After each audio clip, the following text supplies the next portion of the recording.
ഖാജാത്തങ്ങളുടെ ചരിത്രം ഇൻഷാ അല്ലാഹ് സന്ദർഭങ്ങളിൽ മറ്റൊരിക്കൽ നമുക്ക് ഖാജാത്തങ്ങളുടെ ചരിത്രമായിട്ട് കണ്ടുമുട്ടാം. അതങ്ങനെ ഒരു പൈസ പോലും ചെലവാക്കാതെ 90 ലക്ഷം മനുഷ്യരെ ഹിദായത്തിന്റെ മാർഗത്തിലേക്ക് ഇന്ത്യയിൽ കൊണ്ടുവന്ന മഹാമനീഷിയുടെ പേരാണ് ഖാജാ മഹീദുദ്ദീൻ ചിശ്തി ജുമൈലി. ആ മഹാന്റെയൊക്കെ ബർക്കത്ത് കൊണ്ട് അല്ലാഹു നമ്മെ നന്നാക്കി തരട്ടെ. നമുക്കത്ര ദ്വാരക്കറില്ല, അവരെയൊക്കെ തപസ്സും ചെയ്തുകൊണ്ട് ദ്വാരക്ക അത്രേ നമുക്ക് മാർഗമുള്ളൂ. ഏതായാലും ഈ കഥപറയുടെ സുൽത്താൻ എന്ന് പറയുന്ന ഈ ചരിത്രത്തെ എല്ലാം അല്ലാഹുവിലേക്ക് സമർപ്പിച്ചുകൊണ്ട് ബിസ്മില്ലാഹി തവക്കൽതു അലല്ലാഹി വലാ ഹൗല വലാ ഖുവത ഇല്ലാ ബില്ലാഹിൽ അലിയിൽ വിശുദ്ധ റസൂൽ മുഹമ്മദ് മുസ്തഫ സല്ലല്ലാഹു അലൈഹി വസല്ലമയിലേക്ക് സല്ലല്ലാഹു അലൈഹി മുഹമ്മദ് സല്ലല്ലാഹു അലൈഹി വസല്ലം എന്ന പരിശുദ്ധ സലാത്തും ചേർത്ത് വെച്ചുകൊണ്ട് നമുക്ക് ചരിത്രം ഇൻഷാ അല്ലാഹ് ഇങ്ങനെ ആരംഭിക്കാം.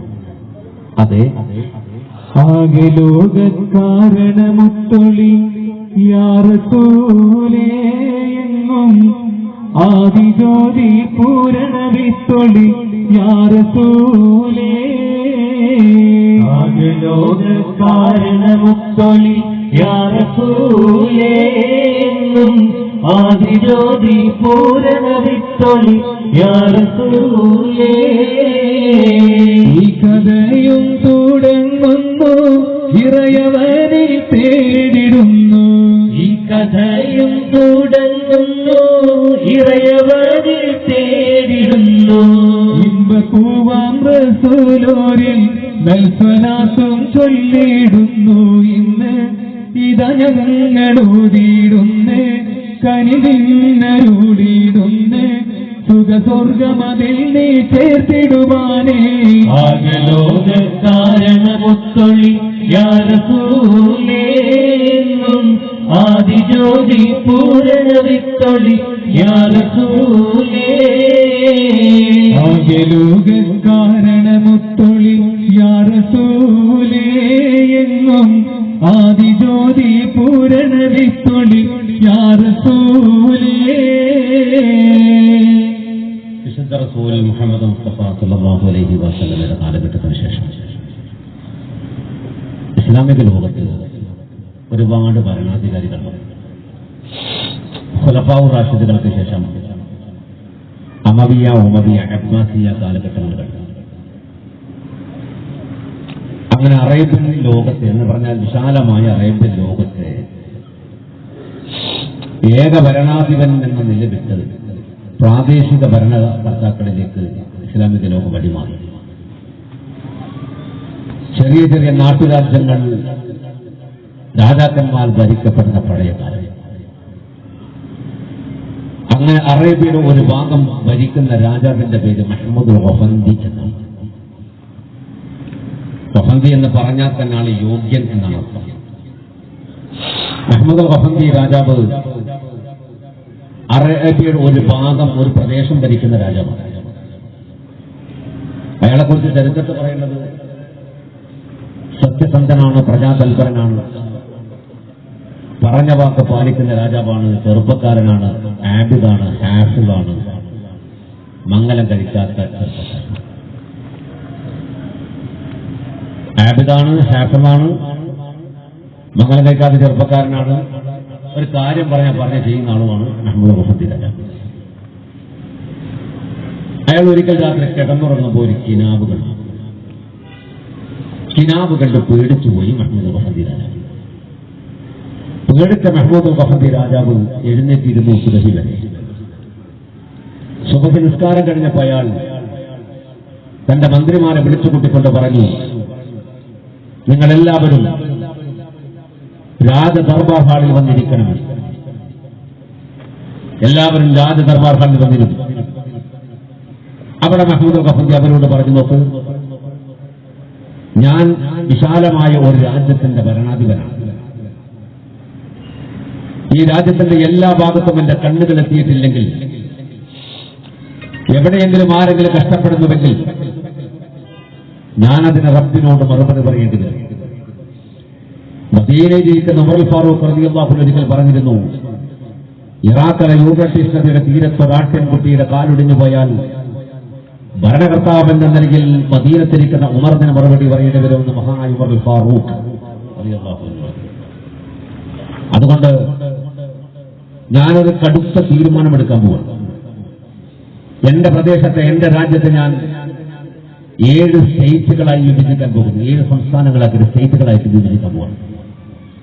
ആ 7 സ്റ്റേറ്റുകൾക്കും പ്രഗത്ഭരായ രാജാക്കന്മാരായി, മന്ത്രിമാരായി നിങ്ങളെ പ്രമോട്ട് ചെയ്യും.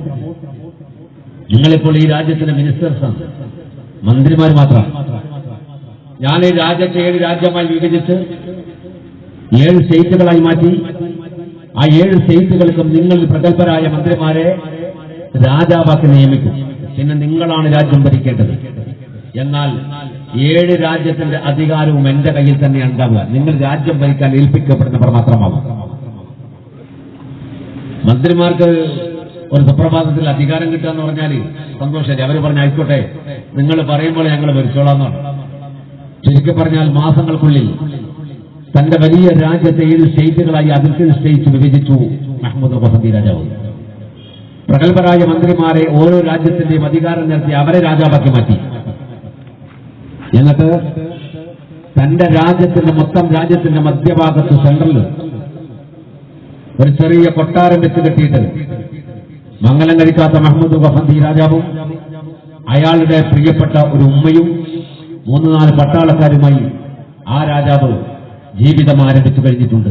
രാജ്യങ്ങളിൽ ഭരിക്കുന്ന അതിശ്രുതിയുള്ള രാജാവ് മഹമൂദ ഫന്തി, നല്ല രാജ്യത്തിനുടമയം റഹ്മാനിൽ ഭയമുള്ള നേതാവായി വാണിടും അഫന്തി. രാജ്യങ്ങളിൽ ഭരിക്കുന്ന അതിശ്രുതിയുള്ള രാജാവ് മഹമൂദ ഫന്തി, നല്ല രാജ്യത്തിനുടമയം റഹ്മാനിൽ ഭയമുള്ള നേതാവായി വാണിടും അഫന്തി. മതമേറും കുറെ സ്വത്തും കോട്ടയവർക്ക്, ഉള്ളവയെല്ലാം ജനത്തിനായി നൽകി നന്മയ്ക്ക്. ഉടയോട്ടെ രീതി പോലെ ജീവിച്ചവർ ശരിക്ക്, ഉജിവതിലെങ്ങും ദീനി പാരത്തുവാൻ ഇടുക്ക്. കാട്ടുന്നേ നേരിടും ജീവിത രേഖകൾ എന്ന് വരയ്ക്കുന്നേ. ഓരോ രാജ്യത്തിനധിപതിയെ നിർത്തി രാജസുൽത്താനായി എത്തി. രാജ്യങ്ങളെ ഭരിക്കുന്ന വിശ്രുതിയുള്ള രാജാവ് മഹമൂദ് ഫന്തി, രാജ്യത്തിനുടമയം റഹ്മാനിൽ ഭയമുള്ള നേതാവായി വാണിടും അഫന്തി. 7 സ്റ്റേറ്റ് ഉണ്ടാക്കി. ആ 7 സ്റ്റേറ്റുകൾക്കും മന്ത്രിമാരെ രാജാവാക്കുന്നു. എന്നിട്ട് തന്റെ രാജ്യത്തിന്റെ സെൻട്രൽ ഭാഗത്ത് ഒരു ചെറിയ കൊട്ടാരം വെച്ച് കെട്ടിയിട്ട് വയസ്സായ ഉമ്മയും 3-4 പട്ടാളക്കാരുമായി മഹ്മൂദ് ഗഫൂരി ഇബാദത്ത് ചെയ്ത് ജീവിച്ചു. അങ്ങനെ ഇരിക്കുമ്പോൾ മഹ്മൂദ് ഗഫൂരി രാജ്യം ഭരിക്കാൻ ഏൽപ്പിച്ച ഒരു രാജാവിന് അതിസുന്ദരിയായൊരു പെൺകുട്ടി ഉണ്ടായിരുന്നു. പേര് ഫാത്തിമത്ത് സുഹറയാണ്. സുഹറാന്റെ മംഗലപ്രായമായി 16-17 വയസ്സായി. 16 ഇപ്പൊ അല്ല, കണ്ടാണ്. ഇപ്പം പണ്ട് നിങ്ങൾ 18 ആക്കിക്കോ, കേസ് വേണ്ട. 16-17 വയസ്സായപ്പോ ഈ പെണ്ണിനെ മംഗലം വെച്ചു കൊടുക്കണം. ഏതൊരു ബാപ്പാക്കും ആഗ്രഹം ഉണ്ടാവും അവനവന്റെ പെൺകുട്ടികൾക്ക് കിട്ടുന്ന ഭർത്താക്കന്മാര് അള്ളാഹു പൊരുത്തപ്പെടുന്ന മനുഷ്യനാകണം, 3-5 വക്ത് നിസ്കരിക്കുന്ന ആളാവണമെന്ന് എല്ലാവരും ആഗ്രഹിക്കും. അങ്ങനെ ഇപ്പോൾ അള്ളാഹു നമ്മുടെ പെൺകുട്ടികൾക്കൊക്കെ സ്വലിഹായ ഭർത്താക്കന്മാർ നൽകുമാറാകട്ടെ. അതിനേക്കാൾ വേർക്കേണ്ടത് ഇപ്പൊ ആൺകുട്ടിയേക്കാൾ. ആൺകുട്ടിയൊക്കെ പെൺകുട്ടികളെ കിട്ടുന്നില്ല. ഇവിടെ കിട്ടുന്നുണ്ടാ? ഇവിടെ നിങ്ങൾ ജീവിച്ചിരിപ്പുണ്ട്, ആദ്യം അത് പറയാം. ഉണ്ടാ? നിങ്ങൾ ഇവിടെ പെൺകുട്ടികളെ കിട്ടുന്നുണ്ടാ? കുറവാണ്. അത് നമ്മക്കല്ല, നമ്മളുടെ കഴിഞ്ഞ തരം മൂലക്കായ ടീമാണ്. നിങ്ങൾക്ക് തന്നെ കിട്ടുന്നുണ്ടോന്ന് ചോദിച്ചു. നമ്മളെ നാട്ടിലും സാധനം കിട്ടാനില്ല. ഇപ്പൊ പെൺകുട്ടികളെ കിട്ടാനില്ല. ആണുങ്ങളുടെ ഡബിൾ പെൺകുട്ടികളുണ്ട്. പക്ഷെ മംഗലന്വേഷിച്ച് നോക്കുമ്പോ അധികം ബുക്കിംഗ് ആണ്. ജിന്ന് വന്ന് ബുക്ക് ചെയ്യുന്നതെന്ന് നമുക്ക് സംശയം. പെൺകുട്ടിയൊക്കെ ഭയങ്കര ഡിമാൻഡാണ്. ഇപ്പം മംഗലം കഴിക്കാൻ നോക്കുമ്പോൾ ഡിമാൻഡ് കൂടുതലാണ്. എന്താ ഡിമാൻഡ്? ഒന്നുകിൽ സർക്കാർ ജോലി വേണം, അല്ലെങ്കിൽ ഗൾഫിൽ പോകണം, അല്ലെങ്കിൽ പൈസക്കാരനാക്കണം, നല്ല ശമ്പളം പോകണം, എന്തൊക്കെ ഡിമാൻഡാണ്. മംഗലം കഴിക്കാൻ ഒളിച്ചോടാണെന്നെങ്കിൽ ബംഗാളിനെ കിട്ടിയാലും മതി, അണ്ണാച്ചൻ കിട്ടിയാലും മതി, ഓടിക്കൂടെ, അതിന് പ്രശ്നമൊന്നുമില്ല. ഞാൻ ഇവിടുത്തെ കാര്യമൊന്നുമല്ല പറഞ്ഞത്, ഇവിടെ അങ്ങനത്തൊന്നുമല്ല. കാരണം എനിക്ക് ഇൻഷാ അല്ലാഹ് നാളെ തിരിച്ചു പോകും. ഞാൻ പോകുന്നവരെ നിങ്ങളെ കുറിച്ചല്ല പറയുന്നത്, പോയി കഴിഞ്ഞിട്ട് നമ്മൾ ആലോചിച്ചാണ്. അപ്പോ മഹ്മൂദ് ഖഫന്തി രാജാവിന്റെ കീഴിൽ രാജ്യം ഭരിക്കുന്ന രാജാവിന് ഒരു മകളുണ്ട്, സുഹ്റ എന്ന പേര്. അയാൾക്ക് ഭയങ്കര ആഗ്രഹം, നല്ലൊരു ഭർത്താവിന് തന്റെ മകൾക്ക് കിട്ടണം, നല്ലൊരു പുതിയാപ്പിള. അങ്ങനെ ഇവിടെ പറയാം, ഭർത്താവിന് പുതിയാപ്പിള എന്നാ പറയാ. രണ്ടിനും തലയാക്കിയാൽ ഞാൻ ഏതായാലും വിചാരിക്കുക പുതിയാപ്പിള അല്ലെ, ആ പുതിയാപ്പിളിനെ കിട്ടണം. അപ്പൊ ഇയാളുടെ മനസ്സിൽ ആദ്യം വന്നത് മഹ്മൂദ് ഖഫന്തിയാണ്. ആബിദായ മനുഷ്യനാണ്, ഹാഫിദ് കൂടിയാണ്, ഖുർആൻ മുഴുവൻ മനഃപ്പാടമുള്ള ഒരാളാണ്. അതുകൊണ്ട് അയാളെ കിട്ടിയാൽ തരക്കേടില്ല എന്ന് ഇയാൾ ആഗ്രഹിച്ചു. ഒരു ദിവസം അയാൾ നേരിട്ട് മഹ്മൂദ് ഖഫന്തിയുടെ കൊട്ടാരത്തിൽ പോയി മഹ്മൂദ് ഖഫന്തിയുടെ കാര്യം പറഞ്ഞു. അപ്പോൾ മൂപ്പര് പറഞ്ഞു, ഇൻഷാ അല്ലാഹ് ഞാൻ ഒരു ദിവസം അങ്ങോട്ട് വരാം, പെണ്ണ് കാണാൻ വരാം. എന്നിട്ട് തീരുമാനിക്കാമെന്ന്. പെണ്ണ് കാണാന്നുള്ള ചടങ്ങുണ്ടല്ലോ, അതിന് വരാന്ന്. അത് പറഞ്ഞ് മഹ്മൂദ് ഖഫന്തിയുടെ വീട്ടിൽ നിന്ന് ഇയാൾ തിരിച്ചു. എന്നാൽ മഹ്മൂദ് ഖഫന്തി രാജാവ് പെണ്ണ് കാണാൻ പോയില്ല. അയാൾക്ക് അത് മറന്നുപോയി. ചുരുക്കി പറഞ്ഞാൽ അയാളത് മറക്കുകയും അയാൾ ഇബാദത്തിൽ മാത്രം രസം കണ്ടെത്തുകയും ചെയ്യും. ഇബാദത്തിൽ രസം കണ്ടെത്തുന്നതിന്റെ ഭയങ്കര സംഭവമാണ്. ആരാധനയിൽ രസം കണ്ടെത്താൻ കഴിയുന്നത് അത് അല്ലാഹു നമുക്ക് തൗഫീഖ് തരാം. അങ്ങനെ ആരാധനയിൽ രസം കണ്ടെത്തുന്നുണ്ടല്ലോ, തികച്ചും നമ്മൾ ദുനിയാവിനെ വെറുത്തുന്നു, ആഖിറത്തെ ആഗ്രഹിച്ചു. അപ്പോ ഇയാൾ ഒരു ദിവസം ഇബാദത്ത് ചെയ്യുന്ന കൂട്ടത്തിൽ ഒരു ദിവസം രാവിലെ തന്റെ ചെറിയ കൊട്ടാരത്തിന്റെ മേൽഭാഗത്തെ ടെറസിലൂടെ മൂപ്പർ അങ്ങോട്ടും ഇങ്ങോട്ടും നടക്കുകയാണ്, അങ്ങോട്ടും ഇങ്ങോട്ടും ഇങ്ങനെ നടക്കുകയാണ്. രാവിലെ തന്നെ മൂപ്പർക്ക് തോന്നി ഒന്ന് കുളിക്കണം. നമ്മളിൽ പലർക്കും തോന്നാത്ത ഒരു സ്വഭാവമാണ് കുളിക്കണം. അങ്ങനെ തോന്നിയപ്പോൾ ഇയാൾ കുളിക്കാൻ വേണ്ടിയിട്ട് ഡ്രസ്സെല്ലാം അഴിച്ചു മാറ്റി മുട്ട പൊക്കൾ ഔറത്ത് മറിയുന്ന രൂപത്തിൽ ഒരു വസ്ത്രം ധരിച്ചു, ഒരു തട്ടം അങ്ങനെ എടുത്തു, മുട്ട പൊക്കൾ മറിയുന്ന രൂപത്തിൽ. എന്നിട്ട് ശരീരത്തിൽ എണ്ണയെക്കാട്ട് തേച്ചു, നല്ലോണം എണ്ണ തേച്ചു. പഴയ കാലത്തെ കുളിയാണ്. പണ്ടൊക്കെ വയസ്സന്മാർ അങ്ങനെ കുളിക്കുക, എണ്ണയൊക്കെ തേച്ചിട്ട് ഒരു അരമണിക്കൂറിൽ നിന്ന് നടക്കും ശരീരത്തിൽ എണ്ണ പിടിക്കാൻ വേണ്ടിയിട്ട്. അങ്ങനെയല്ലേ നിങ്ങളൊക്കെ പഴയ കാലത്ത് കുളിച്ചത്? അതിന് മാത്രം ആരോഗ്യം അവർക്ക് ഉണ്ടായിട്ടുണ്ട്. ഇപ്പൊ നമുക്ക് കുളിക്കാൻ തന്നെ സമയമില്ല, എന്നിട്ട് വേണ്ടേ. ഇപ്പൊ ഒരു 2-3 ആഴ്ചയിൽ കുളിക്കാത്ത കുറെ ആളുണ്ട്, തണുപ്പ് വന്നിട്ടുണ്ട്. കുളിക്കാത്ത കുറെ ആൾക്കാരുണ്ട്, ചില കുറെ ആൾക്കാരുണ്ട്. അപ്പോ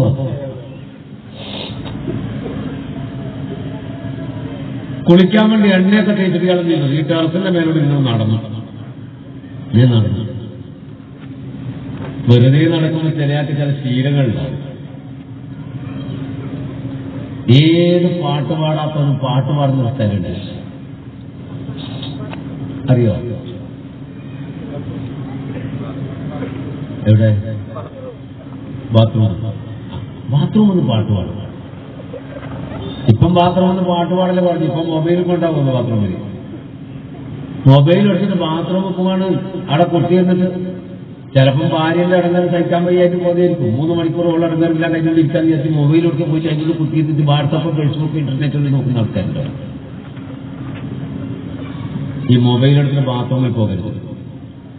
അത് ആരോഗ്യപരമായ പ്രയാസമാണ്. മനുഷ്യന്റെ ആരോഗ്യത്തെ തകർത്തകളയും. ബാത്റൂമിൽ പോകുന്നത് മൊബൈൽ നോക്കാനല്ല, വേറൊരു പരിപാടിക്കാണ്. മൊബൈൽ നോക്കിക്കൊണ്ട് ബാത്റൂമിൽ ഇരുന്ന് കഴിഞ്ഞാൽ മലബന്ധമുണ്ടാവും. ചിലയാൾ പറയും ഓളം വന്നിട്ടേക്കാൾ നല്ല മലബന്ധമാണ്. അത് പറഞ്ഞിട്ട് കാര്യമില്ല, അങ്ങനത്തെ മനുഷ്യന്മാരോട് പറഞ്ഞിട്ട് കാര്യമില്ല.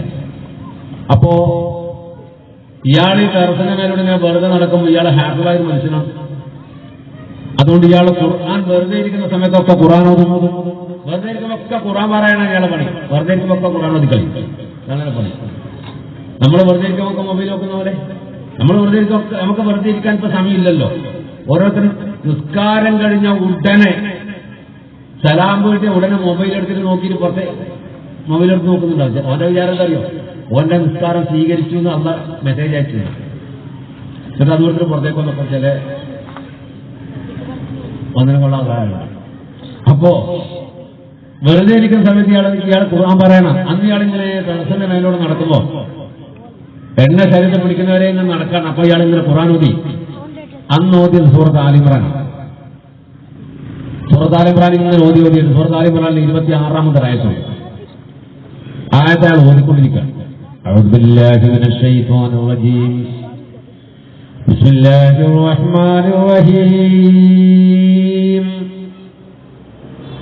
ഖുലില്ലാഹുമ്മ മാലികൽ മുൽകി തു'തിൽ മുൽക മൻ തശാ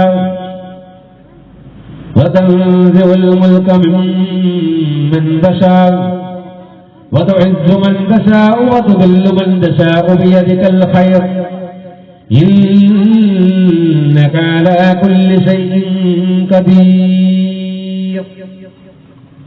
വിശുദ്ധ ഖുർആന്റെ മനോഹരമായ വചനം.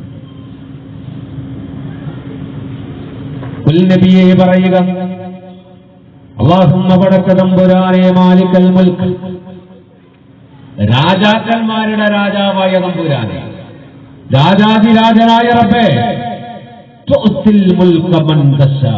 അത് അടിവരയിടേണ്ട ഒരു വാക്കാണ് ഖുർആനിൽ. തുഅ്തിൽ മുൽക മൻ തശാ. അല്ലാഹു ഉദ്ദേശിക്കുന്നവന് അല്ലാഹു അധികാരം കൊടുക്കും. വതൻസിഉൽ മുൽക മിമ്മൻ തശാ. അല്ലാഹു ഉദ്ദേശിക്കുന്നവനിൽ നിന്ന് അധികാരം എടുത്തു മാറ്റുകയും ചെയ്യും. എന്ന് പറഞ്ഞാൽ അള്ളാഹു ഉദ്ദേശിക്കുന്നവരെ അള്ളാഹു അധികാരത്തിൽ നിർത്തും, അള്ളാഹു ഉദ്ദേശിക്കുന്നവരെ അധികാരത്തിൽ മാറ്റും.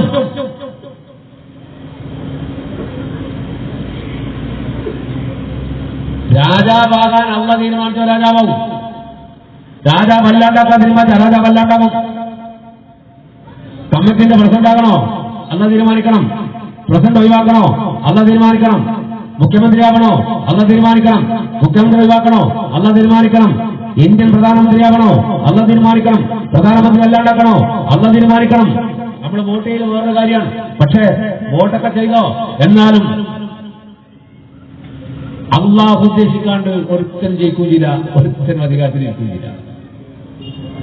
നിങ്ങൾ ആലോചിച്ച് നോക്ക്. അതിലെ ഫിറോൻ, അതിലെ കാറൂൻ, അതിലെ നരസിംഹറാവ്, അതിലെ ഇന്ദിര, എവിടെ പോയി ഇവരൊക്കെ? ഇവരൊക്കെ ഒരു കാലഘട്ടത്തിൽ അധികാരത്തിൽ നിന്നവരാണ്. അവരൊക്കെ അധികാരത്തിൽ പോയി. മൻമോഹൻ സിംഗിനെ പിടിച്ച് അധികാരത്തിൽ ഇരുത്താൻ പടച്ചോനാണ്. മൻമോഹനെ മാറ്റിയിട്ട് അവിടെ കൊണ്ട് നരേന്ദ്രമോദിയെ കയറ്റിയിരിക്കണം. പടച്ചോനാണെന്ന് പറഞ്ഞതാണോ? അതാണ് അള്ളാഹു ഉദ്ദേശിക്കുന്നവർ അധികാരം കൊടുക്കും. അള്ളാഹു ഉദ്ദേശിക്കുന്ന അധികാരത്തിൽ നടക്കും. പിന്നെയോ അള്ളാഹു ഉദ്ദേശിക്കുന്നവരെ ഇസ്സത്തിലാക്കും, അന്തസ്സിലാക്കും. അള്ളാഹു നമുക്ക് ഇസ്സത്ത് നൽകട്ടെ. അള്ളാഹു ഉദ്ദേശിക്കുന്നവരെ ഇസ്സത്തിലാക്കുന്നു. അള്ളാഹു ഉദ്ദേശിക്കുന്നവനെ നിന്ദ്യനാക്കുന്നു, നീചനാക്കുന്നു, പരീക്ഷണ വിജയനാക്കുന്നു. എങ്കിലും ബിയദിക്കൽ ഖൈർ, അള്ളാന്റെ കയ്യിലാ നന്മ. ഇന്നക അലാ കുല്ലി ഷൈഇൻ ഖദീർ. അള്ളാഹു എല്ലാത്തിനും കഴിവുള്ളവനാണ്. ലോകത്തിന്റെ ഗതി നിശ്ചയിക്കപ്പെട്ട സൂറത്ത് ആൽ ഇംറാൻ 26-ാമത്തെ ആയത്ത്. ഇത് ഇയാളിങ്ങനെ ഓതിയിട്ട് ഇയാൾ നമ്മളോതും പോലെ ഒന്നല്ല. അയാളിങ്ങനെ അർത്ഥങ്ങളെ ചിന്തിച്ചിട്ട് ഇങ്ങനെ ഓതുക. ഓതിക്കഴിഞ്ഞ ഉടനെ അയാൾ ചിന്തിച്ചു, പടച്ചോനെ നീ എന്താ ഇപ്പൊ പറഞ്ഞേ? നീ ഉദ്ദേശിക്കുന്നവർ അധികാരം കൊടുക്കുന്നു, നീ ഉദ്ദേശിക്കുന്നവർ അധികാരത്തിൽ നടക്കുന്നു. ഞാനിപ്പോൾ 7 രാജ്യത്തിന്റെ രാജാവാണ്. എന്റെ ചോട്ടില്, എന്റെ കീഴ് 7 നാടുണ്ട്, 7 രാജാക്കന്മാരുണ്ട്. 7 രാജാക്കന്മാരുടെ രാജാവാണ് ഞാൻ. എന്റെ അധികാരം ഇപ്പോൾ എന്റെ അധികാരത്തെ ഈ സെക്കൻഡിൽ നീ എങ്ങനെയാ ഊരുക? എന്നെ രാജാവല്ലാണ്ട് എങ്ങനെയാ ആക്കുക? ഞാനിപ്പോ 7 രാജ്യത്തിന്റെ രാജാവാണ്. എന്റെ കീഴിൽ 7 രാജാവുണ്ട്, നാടുണ്ട്. എന്നെ ഇപ്പോൾ ഈ രാജ്യത്തിന്റെ രാജാവല്ലാണ്ടാക്കൽ എങ്ങനെയാ വർഷോനെ? ഒരു സെക്കൻഡ്, ഒറ്റ സെക്കൻഡ് അയാൾ ആ ചോദ്യം അല്ലാഹുവിനോട് ചോദിച്ചു. അടുത്ത ആയത്ത് ഓതാൻ വേണ്ടിയിട്ട് അയാളെ നാക്ക് പൊങ്ങിയില്ല. അപ്പോഴേക്ക് ഈ കൊട്ടാരത്തിന്റെ മുറ്റത്തുനിന്ന് 2-3 പട്ടാളക്കാർ സ്റ്റെയർ കേസ് കയറി മേലോട്ട് വിടാണ്. അയാൾ വിളിച്ചു, രാജാവേ,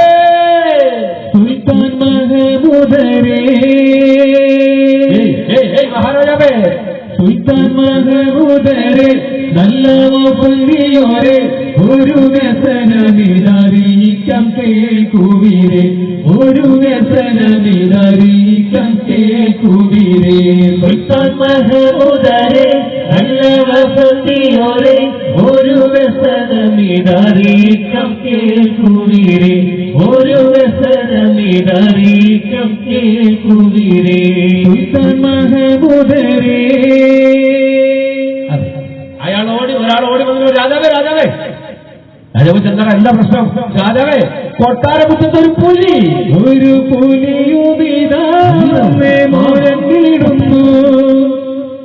എതിർക്കാൻ കഴിഞ്ഞിടുന്നു. ഒരു പുലിയുമിതാന്ന് മുഴങ്ങിടുന്നു, എതിർക്കാൻ കഴിഞ്ഞിടുന്നു. മരണം മുന്നിൽ കണ്ടിതമോടിടുന്നു, മരണം മുന്നിൽ കണ്ടിതമോടിടുന്നു. സുൽത്താൻ മഹമൂദരെ നല്ല സന്ധ്യയോരെ ഒരു വ്യസനമിതറിയിക്കാം കേൾക്കുവീരേ, ഒരു വ്യസനമിതറിയിക്കാം കേൾക്കുവീരേ. സുൽത്താൻ മഹമൂദരെ.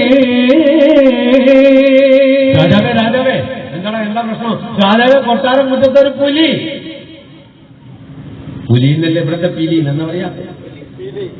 പിലീന പുലീന പിലീന്ന് പറയല്ലേ? ആ ഉണ്ട്. ഞാൻ മുമ്പ് വന്നപ്പോ പിലീന്നാ പറഞ്ഞു, ഇപ്പം പുലിയാക്കിയത് നിങ്ങൾ പിലി. ആ ഇപ്പൊ ഭാര്യക്ക് മാറിയാ? ഭാര്യക്ക് പെറ്റായി നിലവിളി മാറ്റിയാ? ഭാര്യക്കെന്നാ ബിരിയാണി പെഞ്ഞായി? ആ പെഞ്ഞായി അങ്ങനെ പെറ്റായി അല്ല. അപ്പോ അല്ല, എനിക്ക് ഡോക്ടർക്ക് വരുന്നോണ്ട് എനിക്കറിയാം, നിങ്ങൾ പറയുന്ന വാക്കിൽ എനിക്കറിയാം. അപ്പോ കൊട്ടാരമുറ്റത്തൊരു നമ്മളെ പുലി എന്ന് പറഞ്ഞ പുലിയെ പറയാം അല്ലെ? പിലി തൽക്കാലം മാറ്റിട്ട് പുലിയാക്കാം. മലയാളം അങ്ങനെയാണോ? കൊട്ടാരമുറ്റത്തൊരു പുലി എന്ന് പറയും. അപ്പൊ രാജാവ് ഇവനോട് പറഞ്ഞു, പുലി എന്ന് പറഞ്ഞിട്ട് ഓടി വരികയല്ല വേണ്ടത്, പുലി വന്നാൽ വാളെടുത്തതിനെ കൊത്തിക്കൊല്ല്. അത് പറഞ്ഞപ്പോ വേറെ രണ്ടു നാല് ബാക്കിൽ രാജാവേ പുലി പുലി പുലി. രാജാവ് അത് പറഞ്ഞു ഓടി എടുക്കണം, വാളെടുക്കണം. എല്ലാരും വാളെടുത്തു, പോയി കൊടുക്കണ കൊത്ത്. അപ്പോഴേക്ക് കൊട്ടാരമുറ്റത്തുനിന്ന് ഭീകരമായൊരു അലർച്ച. അത് കേട്ടപ്പോ രാജാവ് ചോദിച്ചു, ഡേ അതെന്താ കേട്ടത്?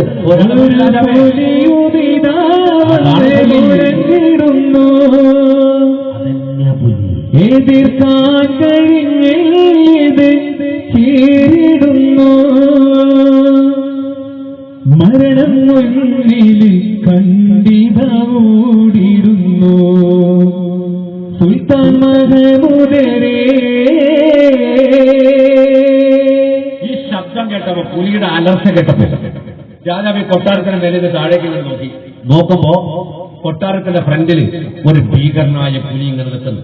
അതിങ്ങനെ വാ പിളർന്ന് പിടിച്ചിട്ട് മേലോട്ട് നോക്കുന്നു രാജാവിന്റെ കൊള്ളയെ. അപ്പൊ രാജാവ് ഇങ്ങനെ നോക്കുമ്പോ പുലി രാജാവിനെ നോക്കി. പുലി എന്നിട്ട് കണ്ണുണ്ട് ആക്ഷൻ. അപ്പൊ രാജാവ് ഒരിക്കലും ചോദിച്ചു, അന്നേരം പുലി രാജാവിനോട് എന്താ പറയുന്നത്? വേറത്തെ പറഞ്ഞത് പുലിക്ക് രാജാവിനോട് എന്താ മുഹബത്ത് ഉണ്ടെന്നോ. ഇപ്പൊ രാജാവ് ചെയ്തു മഹ്മൂദ് റഫി. അതിങ്ങനെ പുലിയെ നോക്കിയിട്ട് പറഞ്ഞു, ഇങ്ങനെ ഞാൻ അതിനെ കൊല്ലാന്ന് പറഞ്ഞു. ഞാൻ കൊല്ലാ, വാളുകൊണ്ട. എല്ലാരും വാളെടുത്ത് കൊടുത്തു. രാജാവ് ജനിക്കുന്നേരം 32 കൈ ഉണ്ടാവും, ഒന്നും കൊണ്ടിടാറ്. ഒരു വാള് വാങ്ങിയിട്ട് രാജാവ് സ്റ്റെയർകേസ് ഇറങ്ങി വരാനൊന്നും മെനക്കെട്ടില്ല. അയാൾ നല്ല ചെറുപ്പക്കാരൻ, നല്ല മെയ്യഭ്യാസിയാണ്. അഭ്യാസം എന്ന് പറഞ്ഞിട്ടില്ലേ? കറാട്ട കുൻഫലം പഠിച്ച കറാട്ട പെട്ടിനാ. ഇപ്പൊ പെൺകുട്ടികൾ കറാട്ട പഠിക്കുന്നുണ്ട് സ്വയരക്ഷയ്ക്ക് വേണ്ടിയിട്ട്. ആൺകുട്ടികളുടെ എനിക്കൊരു ഉപദേശമുണ്ട്, കറാട്ട പഠിച്ച പെണ്ണിനെ മംഗലം കഴിക്കരുത്. കറാട്ട പഠിച്ച പെണ്ണിനെ മംഗലം കഴിച്ചാൽ ഓള് കറാട്ട, മംഗലം കഴിച്ചാൽ പൊറാട്ട. അതുണ്ടാകുക. അതുകൊണ്ട് നിൽക്കണ്ട. ഓളടിച്ചു പേർത്ത് നമുക്കൊന്നും ചെയ്യാൻ കഴിയില്ല. അപ്പോ അങ്ങനെ കഴിഞ്ഞവരോട് കുത്തിയിരിക്കുന്നുണ്ട്, അതുകൊണ്ട് പറയുന്നത്.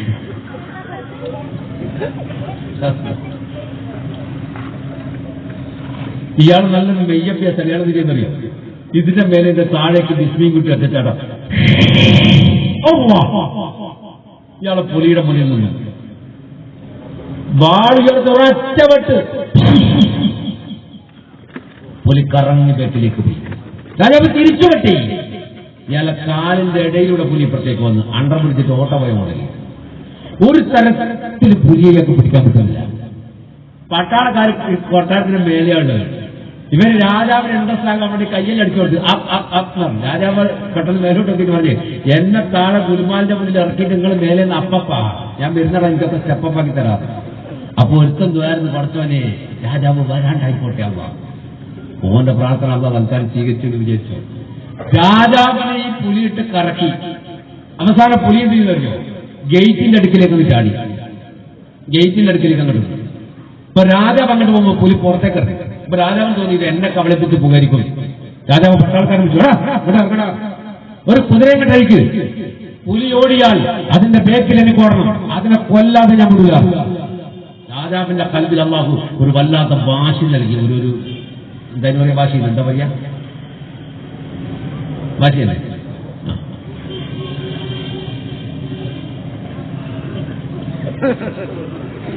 ഇതെന്തിനാ?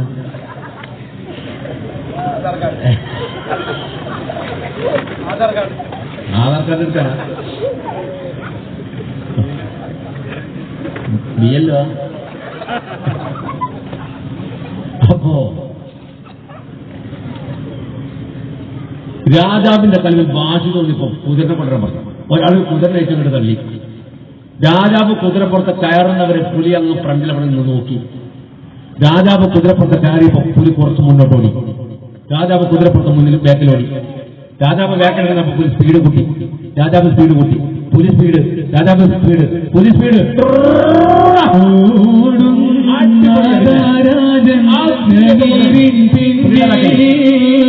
ഓട്ടം സാരം പോലെ കുതിര തന്നെ ഓടി തളർന്നിയ പുലിയും മുന്നേ ഒന്നും കഴിഞ്ഞില്ല അവർക്കു പിന്നെ.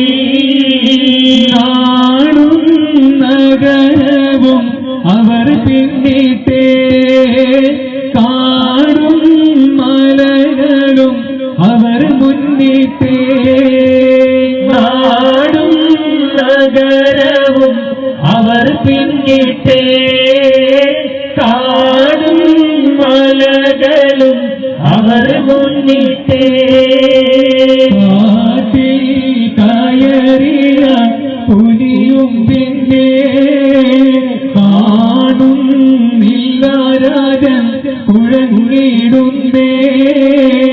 ഓടുന്നതാ രാജൻ നവീരൻ പിന്നെ ഓട്ടം സാരം പോലെ കുതിര തന്നെ ഓടി തളർന്നില്ല പുലിയും മുന്നേ ഒന്നും കഴിഞ്ഞില്ല അവർക്കു പിന്നെ.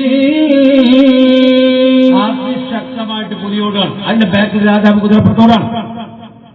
പുലിയും രാജാവിന്റെ കുതിരയും ഇങ്ങനെ അതിവേഗം മൂടാണ്. വഴിവക്കുള്ളവർക്ക് അത്ഭുതത്തോടെ നോക്കി നിന്നു. പക്ഷെ രാജാവിന് മനസ്സിലായില്ലായിരിക്കും. കാരണം അയാൾ അങ്ങനെ പോക്ക് പോവാണ്. മാത്രമല്ല അവരെയൊക്കെ ഭരിക്കാൻ ഏൽപ്പിക്കപ്പെടുന്ന രാജാവ് വേറെ ആൾക്കാരാണ്. അതുകൊണ്ട് ജനങ്ങൾക്ക് അവരെ മാത്രമേ പരിചയമുള്ളൂ. ഇന്നിപ്പോ സോഷ്യൽ മീഡിയ വ്യാപകമായതുകൊണ്ടാണ് നമുക്ക് ആരെയും പരിചയം. ലോകത്തെ ഏത് നേതാക്കന്മാരെ വേണോ നമ്മളൊന്ന് അടിച്ചു നോക്കിയാൽ ആളെ കാണും. സോഷ്യൽ മീഡിയ ഉണ്ടാവും. അപ്പോ പഴയകാലത്ത് അതില്ലാത്തതുകൊണ്ട് നേരിട്ട് കണ്ടാൽ മാത്രമേ പരിചയം ഉണ്ടാവും, അല്ലെങ്കിൽ പരിചയം ഉണ്ടാവില്ല. അപ്പോ രാജാവ് അതിവേഗം പോതും, അതിന്റെ ഉള്ളിൽ പുലിയും പോതും. ഈ പുലി അവസാനം ഓടി ഓടി ഒരു കുന്നിലേക്ക് കയറുക. ഒരു മുള്ളൊക്കെ പിടിച്ച കുന്ന്, മുൾപടർപ്പ് പിടിച്ച കുന്നിലേക്ക് പുലി വലിച്ചു കയറി. രാജാവിന് ബാക്കിൽ പോകുമ്പോൾ ഈ കുതിരക്ക് മുള്ളുകൊണ്ട് ഓടാൻ കഴിയില്ല. പുലിയോട് പോലെ കുതിര പോടാൻ പറ്റില്ലല്ലോ. രാജാവ് എന്ത് ചെയ്തു? കുതിരപ്പുറത്ത് നിറക്കിയിട്ട് പുലിയുടെ ബാക്കിൽ ഓടി. കുന്നില് മല എന്താ പറയാ, രണ്ടും പറയും. മല എന്ന് പറയാ, അങ്ങനെ കയറി. പക്ഷെ ഈ മുള്ളിങ്ങനെ കൊണ്ടിട്ട് ശരീരത്തിന് അവിടെ ഓറൽ വരുന്നില്ല, ചോരയ്ക്ക് വരുന്നില്ല. അതൊക്കെ മൂപ്പര് കാര്യാക്കില്ല. അവസാനം മുള്ളു കൊടുക്കുന്നുണ്ട് ചിലപ്പോൾ വസ്ത്രത്തിന്, അതൊക്കെ മാറ്റി നേരെ പുല്ലിന്റെ ബാക്കിൽ ഓടുന്നു. ഈ പുലി കുന്നിന്റെ ഏറ്റവും മേലെ വന്നു. രാജാവ് അടുത്ത് നിന്നു. പുലിയോട് പറഞ്ഞു, നീ എന്നെ ഇത്ര സമയം ഓടിച്ചില്ലേ, എന്നെ കൊല്ലാതെ ഞാൻ പുലിയില്ലാന്ന് പറഞ്ഞിട്ട് കണ്ണ് പൂട്ടിപ്പിടിച്ചിട്ട് വാളുകൊണ്ടൊരൊറ്റ വെട്ടങ്ങട്ട് കൊടുത്ത് പുലിയുടെ മൂർത്താവില് തല പിളർന്ന് പുലി ചത്തിട്ടുണ്ടാകുന്ന കണക്ക് കൂട്ടിയിട്ട് രാജാവ് കണ്ണ് തുറന്നു നോക്കുമ്പോ വെട്ടിയ വാൾ മണ്ണിലാണ്ട് കിടക്കുക. പുലി അവിടെയില്ല. പുലി അവിടെ എവിടെയുമില്ല. അയാൾ നാല് ഭാഗത്ത് നിന്ന് നോക്കി, പുലിയെ കാണുന്നില്ല. പുലി എവിടെ പോയി? അയാൾ നല്ല വിളിച്ചു, പുലി പുലി പുലി. പുലി എവിടെയില്ല. ആ കുന്നിന്റെ മേലെ അരിച്ചു പെറുക്കിയയാൾ, അങ്ങനെ ഒരു പുലി അവിടെ ഇല്ല. പുലിയെ കാണാതിരുന്നപ്പോ അയാൾ കണക്കൂട്ടി, ഇനി ഏതായാലും തിരിച്ച് പുരയിലേക്ക് പോയേക്കാം, വീട്ടിലേക്ക് പോകാം. കണക്കുകൂട്ടി ശരീരമാസകലം ചോര വരുന്നത് പൊടിഞ്ഞതൊക്കെ പിന്നെയാണ് ഓർമ്മ വരുന്നത്. ഈ രംഗം കഴിഞ്ഞപ്പോഴാണ് വേദന. നോക്കുമ്പോ അവിടെ ചോര വരുന്നുണ്ട്, മുള്ളുകൊണ്ടിട്ട്. പെട്ടെന്ന് ഉടുത്തതൊന്ന് നോക്കി. ഉടുത്ത നോക്കുമ്പോ അതിന്റെ കഥയെന്നറിയോ? അയ്യേ, നാണമായി രാജനോടുമുണ്ട് മാത്രമായി നാണം മറച്ചിടുവാൻ, അത് തന്നെയും കാട്ടിലെ ഉള്ളിൽ കുളത്തിലും നാണമായി രാജനോടുമുണ്ട് മാത്രമായി നാണം മറച്ചിടുവാൻ, അത് തന്നെയും കാട്ടിലെ മുള്ളിൽ കുളത്തിലും വേണ്ടാത്ത കാര്യമ ഞാനിന്നു ചെയ്തത് രാജനെ തോന്നിടല, വേണ്ടാത്ത കാര്യമ ഞാനിന്നു ചെയ്തത് രാജന് തോന്നിടല, വേവലാതിപ്പെട്ടു കാര്യമില്ല എന്ന് രാജൻ നിനച്ചിടല, വേവലാതിപ്പെട്ടു കാര്യമില്ല എന്ന് രാജൻ നിനച്ചിടല. ഇനി എന്താ ചെയ്യാനാ ഈ കാട്ടിലെ ആരെ ഞാൻ കണ്ടിടാനാ, ഇനി എന്താ ചെയ്യാനാ ഈ കാട്ടിലെ ആരെ ഞാൻ കണ്ടിടാനാ. നാണമായി രാജനോടുമുണ്ട് മാത്രമായി നാണം മറച്ചിടുവാൻ, അത് തന്നെയും കാട്ടിലെ മുള്ളിൽ കുളത്തിൽ കീറിപ്പറിഞ്ഞിടല. ഇയാൾ നോക്കുമ്പോ എന്താ കഥ എന്നറിയാം? കുളിക്കാൻ വേണ്ടി ഉടുത്ത ഒരു മുണ്ടൊരു തോർത്ത് അല്ലെങ്കിൽ എന്താ പറയാ ഒരു കട്ടുള്ളത്, അത് മുള്ളു കുളത്തിയിട്ട് കീറിയിട്ട് ഭയങ്കര ഓൾട്ടായിട്ടായി മൊത്തം. ഇയാളിങ്ങനെ നോക്കിയിട്ട് പറഞ്ഞു, പടച്ചോനെ ഇതും കൊണ്ട് ഞാൻ നാട്ടിലേക്ക് ഇറങ്ങിയ നാട്ടുകാർ കണ്ണ് പൂട്ടാണ്ട് നോക്കും.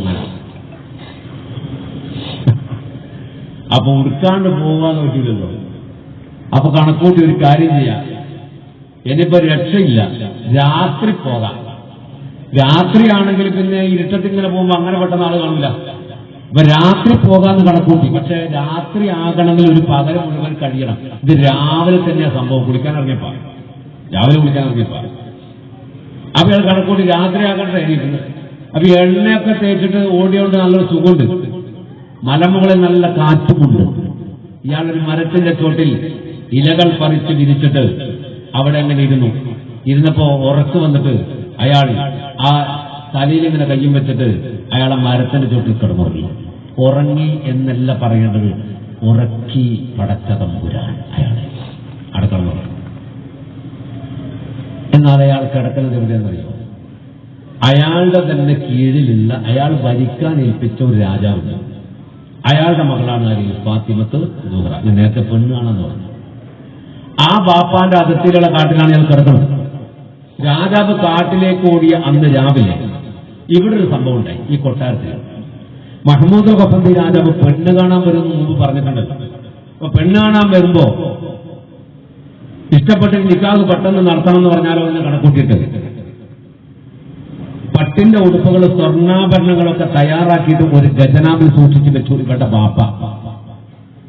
അന്ന് രാവിലെ അയാൾ കിടപ്പറയിൽ നിന്ന് പുറത്തേക്ക് വരുമ്പോൾ കാണുന്നത് അയാളുടെ പട്ടിന്റെ ഉടുപ്പുകൾ സ്വർണ്ണാഭരണങ്ങളൊക്കെ സൂക്ഷിച്ച് വെച്ച് ഖജനാവ് മലർക്ക തുറന്നു കിടക്കാൻ എന്ന് പറഞ്ഞാൽ കൊട്ടാരത്തിൽ കള്ളം കയറി. സുൽത്താന്റെ കൊട്ടാരത്തിൽ കള്ളം കയറി മുതലുകളും കൊണ്ടോയി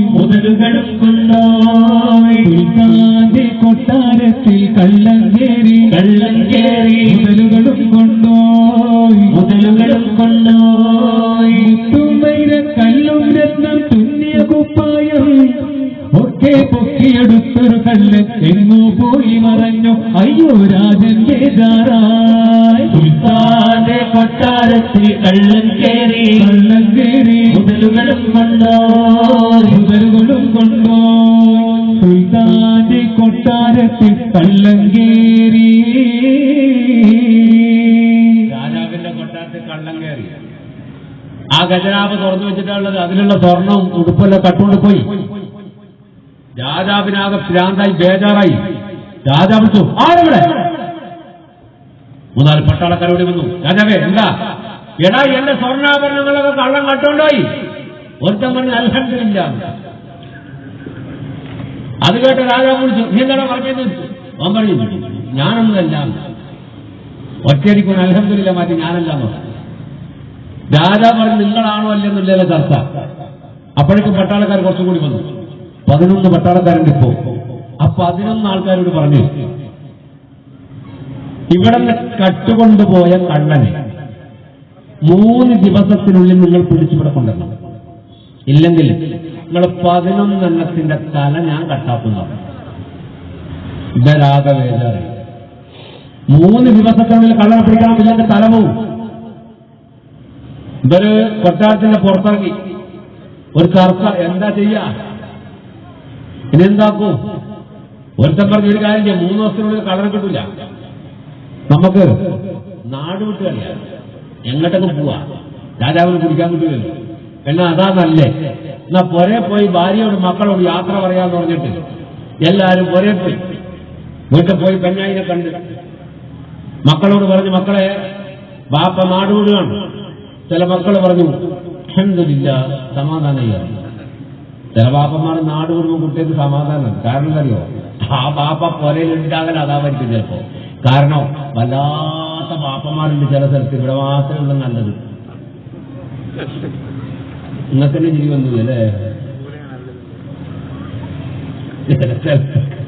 ചില ബാപ്പന്മാര് മക്കളെ വിളിക്കുന്ന കേട്ടാൽ തന്നെ തിരാന്തേക്കും, പാടാ എന്തോ പോടാ. അവനാണ് പെരിച്ചായി ബാപ്പ. മക്കളെങ്ങനെയാ വിളിക്കണ്ടേ? കുട്ടികളെങ്ങനെയാ ബാപ്പന്മാര് വിളിക്കേണ്ടത്? വിളിക്കുക കുട്ടികളെങ്ങനെ വിളിക്കുക? കുട്ടികളെ വിളിക്കേണ്ടത് പ്രവാചകന്മാർ വിളിച്ച മോഡലാണ്. എങ്ങനെയാ നബിമാര് മക്കളെ വിളിച്ചത്? യാ ബുനയ്യ. എത്ര മനോഹരമായിട്ടാണ് വിളിച്ചത്. മോനെന്നല്ല, കുഞ്ഞുമോനേന്ന് വിളിച്ചത്. അങ്ങനെ വിളിക്കുന്ന നിങ്ങളെ കുട്ടികളെ, അമ്മ 2 എണ്ണം പോന്ന, ഒന്ന് ബാക്കോട്ടൊന്ന് മുമ്പോട്ട് എണീറ്റ് പോകുന്നു. ഇതിലെ ഇങ്ങനെ അങ്ങോട്ടും ഇങ്ങോട്ടും പോക്ക് വരെ തുടങ്ങിയാൽ ഞാനിവിടെ മുട്ട എഴുതിയിട്ട് കുടിച്ചിടും. പിന്നെ പോക്കുണ്ടാവും. നിങ്ങൾ വിചാരിക്കാൻ ഇറക്കാൻ പണിയുണ്ട് കേട്ടാ. അങ്ങനത്തെ ഒരു പണി ഇറക്കില്ല. മുട്ട കണ്ട അന്നേരം ഓംലേറ്റ് അടിക്കില്ല എന്റെ പണി. എഴുതലൊന്നുമില്ല.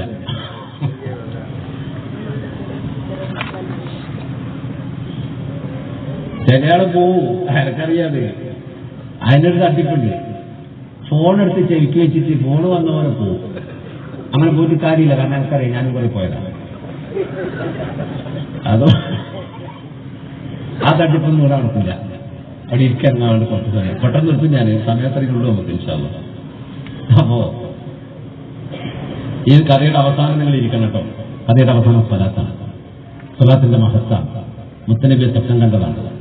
അപ്പോ അള്ളാഹു നമുക്കതിന് ഭാഗ്യം തരട്ടെ. എന്നിട്ട് പോയാൽ മതി.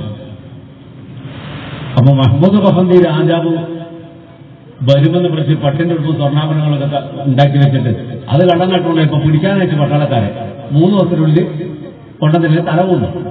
അങ്ങനെ പുറേ പോയി യാത്രയൊക്കെ പറഞ്ഞ് മക്കളോട് യാത്ര പറഞ്ഞ് 11 എണ്ണം പോയി. നടന്ന് ഇങ്ങനെ പോകുമ്പോ ഒരുത്തം പറഞ്ഞടാ, ഇതെത്രയാ നമ്മൾ നടക്കുക? ഈ മല കയറിയിട്ട് കുന്ന് കയറിയിട്ട് മറുഭാഗത്തേക്ക് ഇറങ്ങിയാൽ വേറെ നാടാവും.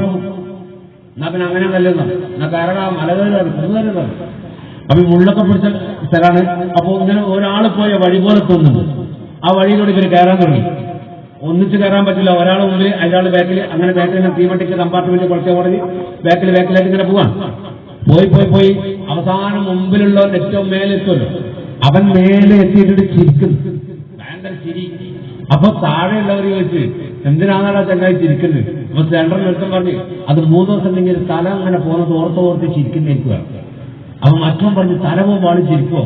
അതോടൊക്കെ സ്വഭാവം പോലെ ഇരിക്കും. ഇവര് താഴെ വിളിച്ചു, നീ എന്തിനാണ് ചിരിക്കുന്നതെന്ന് വെച്ചു. അപ്പൊ മേലെ പറഞ്ഞു, അവിടെ നമ്മളെന്തിനാണ് നാട് വിടുന്നത്? കള്ളനെ പിടിക്കാത്തോണ്ട്. കള്ളനെ പിടിച്ചാലോ തിരിച്ചു കുടുംബത്തിലേക്ക് പോവാ. എന്നാലും നിങ്ങൾ എല്ലാരും കൂടെ കയറി കള്ളനെ കിട്ടിയാണ്. എല്ലാരും കയറി എവിടെയാണ് കള്ളെന്ന് വെച്ചു. ഇവൻ പറഞ്ഞാൽ ഞാനല്ല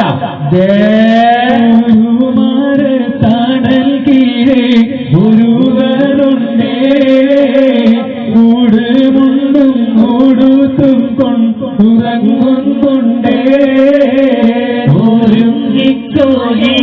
കള്ളൻ അടുത്തിട്ടുണ്ടേ ഉറങ്ങുന്ന സന്ധിയെ അവരും കണ്ടേ പകലതിലിവൻ വന്നിട്ടുറങ്ങിടും കാട്ടിൽ പതിവ് പോലെ വന്നിറങ്ങിടും നാട്ടിൽ പഹയനെ പിടിക്കണം തരമുള്ള മട്ടിൽ പകലതിലിവൻ വന്നിട്ടുറങ്ങിടും കാട്ടിൽ പതിവ് പോലെ വന്നിറങ്ങിടും നാട്ടിൽ പഹയനെ പിടിക്കണം തരമുള്ള മട്ടിൽ ഒരു കയറെടുത്തും കൊണ്ടവരും വന്നേ ഒരുങ്ങുന്നു വാസന്തിയെ പിടിക്കുവാനേ ഒരുങ്ങിക്കോ ഗീതാ കള്ളൻ അടുത്തിട്ടുണ്ടേ ഉറങ്ങുന്ന വാസന്തിയെ അവരും കണ്ടേ.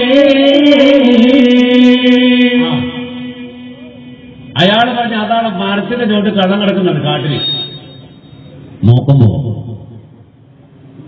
മഹമ്മൂദ് ലഫൻസ് അവിടെ കിടക്കുന്നുണ്ട്. ഇവർക്ക് അറിയില്ലല്ലോ മഹമ്മൂദ് ലഫൻസ്, അവർക്ക് അവരുടെ രാജാവിനെ അറിയുന്നത്. ഇവർ ഓടിപ്പോ നടത്തുന്ന പൊരുത്തം പറഞ്ഞ് ഇവർ പഠിച്ച കള്ളനാ. പിടിച്ചാൽ കിട്ടാണ്ടെത്താൻ വേണ്ടി എണ്ണയെല്ലാം തേച്ചിട്ടാ കിടക്കുന്നത്. അതുകൊണ്ട് ഇവന്റെ ഉറക്കം ഞെട്ടുന്നതിന് മുമ്പ് ഇവന്റെ കൈ രണ്ടും കെട്ടണമോ, ഇല്ലെങ്കിൽ ആ കള്ളനാണല്ലോ ആക്രമിച്ചാലോ. അങ്ങനെ ഒരുത്തന്നെ കയറെടുത്തിട്ട് ഈ തലക്കൻ ഇങ്ങനെ കയ്യും വെച്ച് പാവം നല്ല ഉറക്ക കൈ അടിയിൽ മെല്ലാട്ട് വലിച്ച് വലിച്ചിട്ട് മൂപ്പര ഉറക്കം ഞെട്ടി മൂപ്പരയും വെച്ച് ആൾ കണ്ടു. കണ്ട പൊരുത്തം പറഞ്ഞു, ഇയാൾ ഇതിലേക്ക് നല്ല പൊരുത്തം പറഞ്ഞു, കൊള്ളോൺ കള്ള കൊള്ളോൺ ഉറങ്ങിക്കൊണ്ടു. അപ്പൊ ഇയാൾ പറഞ്ഞു, കള്ളനോ ഞാനോ? ഞാൻ മഹ്മൂദ് ലഫൻസിയാണ്. 7 രാജ്യം ഭരിക്കുന്ന രാജാവിന്റെ പേരോ നിനക്ക്? ഞങ്ങൾ തമ്മിൽ രാജാവിന് 7 രാജ്യത്തിന്റെ രാജാവായ മഹ്മൂദ് ലഫൻസി, ആ മനുഷ്യന്റെ പേരോ കള്ള നിനക്ക്? അയാൾ പറഞ്ഞു, ഞാനാണ് മഹ്മൂദ് ലഫൻസി. ഒരൊറ്റ അടി വെച്ചാൽ ആന കാണിക്കുന്നത് മൂപ്പർ, ഞാൻ മഹ്മൂദ് ലഫൻസിയാണ്. അപ്പോഴേക്ക് 2 കയ്യും പിടിച്ച് ബേക്കോട്ട് കെട്ടി. മൂപ്പര വസന്തി എന്ന് പറയാ. ഒരുത്ത പറഞ്ഞ് ഇന്റെ വസന്തി ഞാൻ മാറ്റിത്തരാം. ഒരിട്ട ഷർട്ട് അങ്ങോട്ട് കൂടിയിട്ട് ഉരുട്ടിയിട്ട് ഈ വായിൽ അങ്ങോട്ട് കുത്തി നിറച്ച് ഇനി മുണ്ടെടുക്കുന്ന മൂപ്പർക്ക് പിന്നെ മുണ്ടാൻ കഴിയില്ല. ഒച്ചയുള്ളൂ, എടുക്കാൻ കഴിയൂല. പെരടിയിൽ അങ്ങോട്ട് അടി അങ്ങോട്ട് കൊടുത്ത് നടക്കട കൊട്ടാത്തിരിക്കുന്നത്. അടി പെരടി കിട്ടിയപ്പോഴാണ് മഹ്മൂദ് ലഫൻസി ചിന്തിക്കുന്നത്, അധികാരത്തെ രാജനായി നിലയില്ലാതുക്കത്തെ മഹമൂദ് ബന്ദിയുമായാട്ടെന്ന പോൽ പട്ടാളം മുന്തിടലായി നൽവർ മഹമൂദ ബന്ദിക്ക് േദവുമായി രണ്ടും ബന്ധിച്ചവരെന്നെ കൊണ്ടുപോയി കൈത്തുറുങ്കലിൽ അടച്ചവർ നേരെ പോയി. കൈ രണ്ടും ബന്ധിച്ചവരെന്ന് കൊണ്ടുപോയി കൈത്തുറുങ്കലിൽ അടച്ചവർ നേരെ പോയി. രാജനോടാ കാര്യം ഓരിടലായി കൈ രണ്ടും വെട്ടാൻ അവർ കണ്ണാശയുമായി അരനായാട്ടെന്ന പോൽ പട്ടാളം മുന്തിടലായി മഹമൂദ ബന്ദിക്ക് ഖേദവുമായി. അയാളെ പേരടിയിൽ അങ്ങോട്ട് അടിച്ചു, 2 കയ്യും കെട്ടി പേരടിയിൽ അങ്ങോട്ട് അടികെട്ടി കൊട്ടാരത്തിലേക്ക് കൊണ്ടുപോകുമ്പോഴാണ് അയാൾക്ക് ബോധം വരുന്നത്. എന്റെ അധികാരത്തെ അല്ലാഹു ഊരുകയാണ്. എന്റെ അധികാരത്തെ പടച്ച് ഊരിക്കളയാണോ? അള്ളാഹുനോട് ചോദിച്ചിട്ടുണ്ടല്ലോ, എന്റെ അധികാരത്തെ നീ എങ്ങനെ ഊരാം? ഊരി കൊട്ടാരത്തെ കൊണ്ടുപോയി ഒരു മുറിയിൽ അങ്ങോട്ടിട്ട് പൂട്ടി ജയിലിലിട്ടിട്ട് രാജാവിന്റെ അടുത്ത് പോയി. രാജാവ് ചോദിച്ചു, കടങ്ങൾക്ക് 11 തല വേണ്ടേ? വേണം. കള്ളനെ കിട്ടിയോ? കിട്ടി. എവിടെയുള്ള അവിടെ റൂമിലിട്ട് കൂട്ടിയിട്ടുണ്ട്, ജയിലിട്ടിട്ടുണ്ട്. ഇങ്ങോട്ട് കൊണ്ടുവരണോ? ഇവിടെ കൊണ്ടുവരണം, നിങ്ങൾക്ക് കാണണോ? അപ്പൊ അയാൾ പറഞ്ഞു, എന്റെ മുന്നിലോ എന്റെ മകളുടെ ആഭരണം കെട്ട കള്ളയെ എന്റെ മുന്നിൽ കൊണ്ടുവന്നാൽ എന്റെ നിയന്ത്രണം കെട്ടുവിടും. ചിലപ്പോ കൊണ്ടുവന്ന് ഞാൻ കൊല്ലു. അപ്പൊ ഒരുത്തം മറ്റവനോട് പറഞ്ഞു, യാത്ര ശാന്ത. രാവിലെ പറഞ്ഞ് കൊണ്ടുവന്നില്ല കുലിമോനെ കൊണ്ടുവന്നാ കൊല്ലു. രാജാവ് പറഞ്ഞു, എടാ കാവൽ നിൽക്കുന്ന കൊട്ടാരത്തിൽ കയറിയിട്ട് കത്താൻ ധൈര്യം കാണിച്ച ആ കള്ളൻ ഈ നാട്ടിന് മൊത്തടങ്ങാറ്. അതുകൊണ്ട് നാളെ നേരം എടുത്താൽ അവന്റെ 2 കൈയും പെടണം. നിയമപ്രകാരം ഇസ്ലാമിക നിയമപ്രകാരം കള്ളൻ തെളിഞ്ഞ് കള്ളനാണെന്ന് തെളിഞ്ഞ് എന്നാലേ ഭരണകൂടം ഇസ്ലാമിക ഭരണകൂടമാണ് വലത്തെ കൈ വെട്ടു ആദ്യം. അപ്പൊ ഇയാളെന്താ പറഞ്ഞേ? 2 കൈയും വെട്ടുന്നു. ഇനി അവൻ ജീവിതത്തിൽ കത്താൻ പാടില്ല. അതാണ് പരീക്ഷണം. ജീവിതത്തിൽ അവൻ കത്താൻ പാടില്ല. 2 കൈയും കൊത്തണം. പട്ടാളക്കാർ തിരിച്ചു വന്നു. ബാബ മഹ്മൂദ് വസന്ത് ജയിലിലിരിക്കാണ്. വായിൽ തുണിയുണ്ട്, കൈ കെട്ടിയിട്ടുണ്ട്. ഒരുത്തം പറഞ്ഞാലോ, എവിടെയെങ്കിലും മാന്താനോ ചൊറിയാനോ ഉണ്ടെങ്കിൽ ഇപ്പോഴേ ചൊറിഞ്ഞു വെച്ചോ, നാളെ 2 കൈ അങ്ങോട്ട് കൊത്തുന്നു. അപ്പൊ മൂപ്പരെന്തോ പറഞ്ഞ് അത് മനസ്സിലാവുന്നില്ല, വായിൽ തുണിയാണ്. അപ്പൊ ഒരുത്തം പറഞ്ഞ് ആ തുണി അങ്ങോട്ട് മാറ്റി കൊടുക്കണം, അയക്കെന്തോ പറയാണ്ട്. ജയിലിൽ തുറന്ന് അകത്ത് കയറി തുണിയിട്ട് മാറ്റിയപ്പോ മൂപ്പര് പറഞ്ഞ്, നിങ്ങൾക്ക് എന്നെ മനസ്സിലാകുന്നില്ലെങ്കിൽ നിങ്ങൾ നിങ്ങളുടെ രാജാവിന്റെ മുന്നിൽ എന്നെ കൊണ്ടുപോകും, അയാൾക്ക് എന്നെ മനസ്സിലാകും. അപ്പൊ ഒരുത്തം പറഞ്ഞ്, ഇത് പഠിച്ച കള്ളനാണ്. രാജാവ് അവിടെ നിന്ന് പറയുന്നത് ഇവൻ ഇവിടെ നിന്ന് കേട്ട്. എന്ത് കൊണ്ടുപോയാൽ കൊല്ലും രാജാവ് അങ്ങോട്ട് പറഞ്ഞില്ലേ?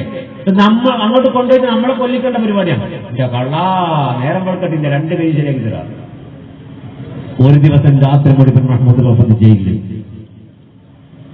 ആ ജയിലിനകത്ത് അയാൾക്ക് ഇസ്ലാമിക രാജ്യമാണ്, നിസ്കരിക്കാനുള്ള സൗകര്യം ചെയ്തു കൊടുത്തിട്ടുണ്ട് പട്ടാളക്കാരി. പിറ്റേന്ന് രാവിലെ സുബഹി നിസ്കാരം കഴിഞ്ഞപ്പോൾ അയാൾ അല്ലാഹുവിനോട് പറഞ്ഞ, പടച്ചോനെ, നിന്റെ ഒരടിമയായ ഞാൻ നിന്നോട് ഒരു തെറ്റ് ചെയ്തിട്ടുണ്ട്.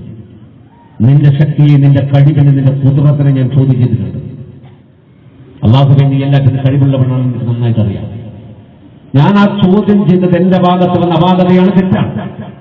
അതുകൊണ്ട് അല്ലാഹുവേ, മഹ്മൂദ് വസന്തിയാണെന്ന് പറഞ്ഞിട്ട് ഞാനിനി രക്ഷപ്പെടാൻ ആഗ്രഹിക്കുന്നില്ല. എന്റെ 2 കൈയ്യ് കൊത്തി മുറിക്കലാണ് ഇതിന്റെ തൗബയെങ്കിൽ അല്ലാഹുവേ, എന്റെ 2 കൈയ്യും പോയിക്കോട്ടെ, പകരം മഹ്ശറയിലേക്ക് അത് ബാക്കി വെക്കാതെ നീ എനിക്ക് സ്വർഗം തന്നാണ് തമ്പുരാനെ എന്ന് പറഞ്ഞിട്ട് അയാൾ തീരുമാനിച്ചു. ഇനി മഹ്മൂദ് വസന്ത് ഞാൻ പറയില്ല. മണിക്കൂർ കഴിഞ്ഞു. ഇയാളെ കൊണ്ടുപോയി പട്ടാളക്കാർ വിളിപ്പിച്ചു. പത്രമൊക്കെ ധരിപ്പിച്ച് നേരെ മരുഭൂമിയിലേക്ക് കൊണ്ടുപോയി. അവിടെയാണ് കൈ കൊത്തുന്ന സ്ഥലം. 100 കണക്കിന് ജനങ്ങൾ ഇങ്ങനെ തിരിഞ്ഞു നിൽക്കുന്നുണ്ട്, കള്ളന്റെ കൈ കൊത്തുന്നത് കാണാൻ. 7 രാജ്യത്തിന്റെ രാജാവായ മഹ്മൂദ് വസന്തി എന്റെ അധികാരത്തെ എങ്ങനെയാ റബ്ബേ നീ ഊരുക എന്ന് റബ്ബിനോട് ചോദിച്ചപ്പോ, ഇങ്ങനെ ഞാൻ നിന്റെ അധികാരത്തെ ഊരും മഹ്മൂദ് എന്ന മഹ്മൂദിന് മറുപടി കൊടുക്കാണ് സാക്ഷാൽ പടച്ച തമ്പുരാൻ. തഖ്വയുള്ളവർക്കാണ് പരീക്ഷണം കൂടുക. അതുകൊണ്ട് ലോകത്തെ ഏറ്റവും പരീക്ഷണങ്ങൾ അതിജയിച്ചവർ പ്രവാചകന്മാരും തഖ്വയുള്ളവരുമാണ്. അല്ലാഹു എല്ലാ പ്രയാസങ്ങളും നമ്മെ കുടുംബത്തെ രക്ഷപ്പെട്ടു തരട്ടെ. മഹ്മൂദ് വസന്തി രാജാവിനെ കൊണ്ടുവന്ന് അവിടെ നിർത്തി. കറുത്ത തുണിയിട്ട് മുഖം കെട്ടിയിട്ടുണ്ട്. ഈ രാജ്യം ഭരിക്കുന്ന രാജാവ് ആ വഴിക്ക് വന്നില്ല. അയാൾ വിധി ഇന്നലെ പറഞ്ഞതാ, എന്നെ കള്ളന്റെ കൈകൊത്തുന്ന വഴി പട്ടാളക്കാർക്കാണ്. രാജാവ് ആ ഭാഗത്ത് പോയില്ല. മഹ്മൂദ് വസന്തി കൊണ്ടുവന്ന് നിർത്തി. അവിടെ ഒരു കരിങ്കലിന്റെ സ്തൂപമുണ്ട്. എന്തായാലും പറയാം, തൂണോ അങ്ങനെ ഒരു കുറ്റി ഇതില്ലേ കരിങ്കലിന്റെ. നിങ്ങൾ എന്തെങ്കിലും ഒന്ന് മുണ്ടണം, അല്ലെങ്കിൽ ഞാൻ വിചാരിച്ചു ഞാൻ പള്ളിക്കാട്ടില്ല അതുകൊണ്ട് നിങ്ങളൊക്കെ മയ്യത്താൻ തോന്നിക്കും. അല്ലാഹു ദീർഘായുസ്സും ആരോഗ്യം വ്യാപിക്കുന്നുണ്ടൊക്കെ. അതിനെന്താ പറയാ, തൂണ്, സ്തൂപം എന്നൊക്കെ പറയില്ലേ? ആ, നിങ്ങൾക്ക് തിരിഞ്ഞാൽ മതി. ഇല്ലെങ്കിൽ നിങ്ങൾ നാളെ പറയാ പൊട്ടം വന്നിട്ട് എന്തോ പറഞ്ഞു അറിയല്ല. അതല്ല പറയുന്നത്. അപ്പൊ ഇതിനടുത്ത് കൊണ്ട് നിർത്തി. ഇതിന്റെ മേലാണ് കൈ വെക്കേണ്ടത്. ഇങ്ങനെ കണ്ണ് കറുത്ത തുണിയിട്ട് കെട്ടിയിട്ട് 2 കൈയും ഇങ്ങനെ വെച്ചിട്ട് ഇവിടെ ഒരു കയറിട്ട് കെട്ടിയിട്ട് ഇങ്ങനെ വെച്ചു. ഈ കരിങ്കലിന്റെ മേലെ, കല്ലിന്റെ മേലെ ഇവിടെ വെച്ചു. ഒരു കറുത്ത കൂട്ടിട്ട ആരാട്ട കൈ കൊത്തുന്നത്. അവന്റെ വസ്ത്രവും കറുപ്പാണ്, അവൻ വരുന്ന വാഹനവും കറുപ്പാണ്. കുതിര, കറുത്ത കുതിര. ആ കുതിരപ്പുറത്ത് അവൻ ചാടി വന്നിട്ട് അവിടെ ഇറങ്ങി. ഒരടിയും കണ്ടു നോക്കി. കൈ 2 ഇങ്ങനെ വെച്ചിട്ടുണ്ട്. കൊത്തണ്ട ഭാഗം മാർക്ക് ചെയ്യപ്പെട്ടിട്ടുണ്ട്. ഇങ്ങനെ വെച്ച കൈയാണ്. അയാൾ അരയിൽ നിന്ന് കൊണ്ടുപോകാൻ വലിച്ചു. ഒരു സെക്കൻഡ് ബാക്കോട്ട് മാറി നിന്ന ആ ആരാച്ച അടുത്ത സെക്കൻഡിൽ മുന്നോട്ട് വന്ന് ഒരൊറ്റപ്പെട്ട് രണ്ട് കയ്യും മുറിച്ച് പുറഭാഗത്തേക്ക് അണപ്പല്ല് കൊണ്ട് കടിച്ചു പിടിച്ചു മഹ്മൂദ് വേദന ഒരു സെക്കൻഡ് കൊണ്ടാണ് കൈപറ്റിയത്. പക്ഷേ വെട്ടിമുറിക്കപ്പെട്ട വേദനക്കപ്പുറത്ത് മറ്റൊന്ന് സംഭവിച്ചു. പുരാതന അറബികൾ, പഴയ അറബികൾ കൈ കൊത്തിയാൽ ചോര ഒഴുകും, ചോര പോകും, ചോര പോയാൻ വെച്ചു. അതുകൊണ്ട് പെട്ടെന്ന് ചോര വെക്കാൻ ഒരു ഹിക്കമത്തൊപ്പിക്കും. തിളച്ച ദൈത്തെണ്ണ കൊണ്ട് വരും ഒലീവെണ്ണ, എണ്ണ തിളപ്പിച്ചിട്ട് അവിടെ ഉണ്ടാവും. ഈ മുറിഞ്ഞ ഉടനെ ഈ രണ്ട് കൈയും പിടിച്ചിട്ട് അതിന്റെ തൂക്കിക്കളി മുറിഞ്ഞ ഭാഗം മുക്കും. മുക്കിയാലെന്നുണ്ടാക ഇവിടെ അങ്ങോട്ട് ഉരുകും. ഉരുകിയാൽ പിന്നെ ചോര പുറത്തേക്ക് വരില്ല. അതിനുവേണ്ടി തിളച്ച എണ്ണയിൽ രണ്ട് കൈയും പിടിച്ച് മുക്കിയപ്പോ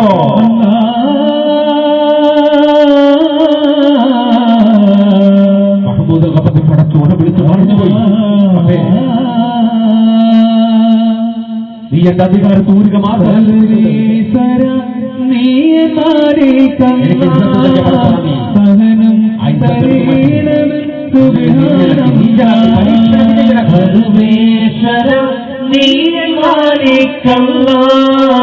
സഹനം തരേണവൻ സുബ്ഹാനല്ലാഹ്. തുതിനിലെന്നും വിധി നിന്റെതെന്നും, തുതിനിലെന്നും വിധി നിന്റെതെന്നും ഞാനിന്നറിയുന്ന സർവേശ്വര നീ മാലിക്കല്ലാഹ്. സഹനം തരേണവൻ സുബ്ഹാനല്ലാഹ്. രണ്ട് കയ്യും മുറിഞ്ഞപ്പോ അയാൾ പറഞ്ഞു, പഠിച്ചതേ എന്റെ അധികാരത്തെ എടുത്ത് കളയുക മാത്രമല്ല റബ്ബേ ചെയ്തത്, എനിക്ക് ഇഷ്ടത്തിനൊക്കെ നീയാണ് ഹൈദത്ത് തീർത്തു മാറ്റി. ഇങ്ങനെയാണ് നീതിനാണ് എനിക്ക് നീ മാപ്പാക്കണേ റബ്ബേ, എന്നെ നീ മാപ്പാക്കണേ റബ്ബേ. ആ മനുഷ്യനെ കൊണ്ടുപോയി ജയിലടച്ചു. വൈദ്യന്മാര് വന്നിട്ട് 10 മരുന്ന് വെച്ച് കിട്ടി, വേദന നിൽക്കുന്നില്ല. ഇപ്പൊ രണ്ടാം വേദന, ഒന്ന് മുറിഞ്ഞ വേദന, മറ്റേത് പൊള്ളിയ വേദന. വേദന ഓവറാണ്, മരുന്നൊന്നും സഹിക്കാൻ പറ്റുന്നില്ല. പക്ഷെ വേദന ഓവറായപ്പോൾ വേദന മറക്കാൻ അയാൾ തന്നെ ഒരു ചികിത്സ നടത്തി. വേദന പോകാൻ ഏറ്റവും നല്ല ഒറ്റമൂല്യ ചികിത്സയുണ്ട്. അതെന്തെന്നറിയോ? പരിചേരും പൂങ്കാവാണേ,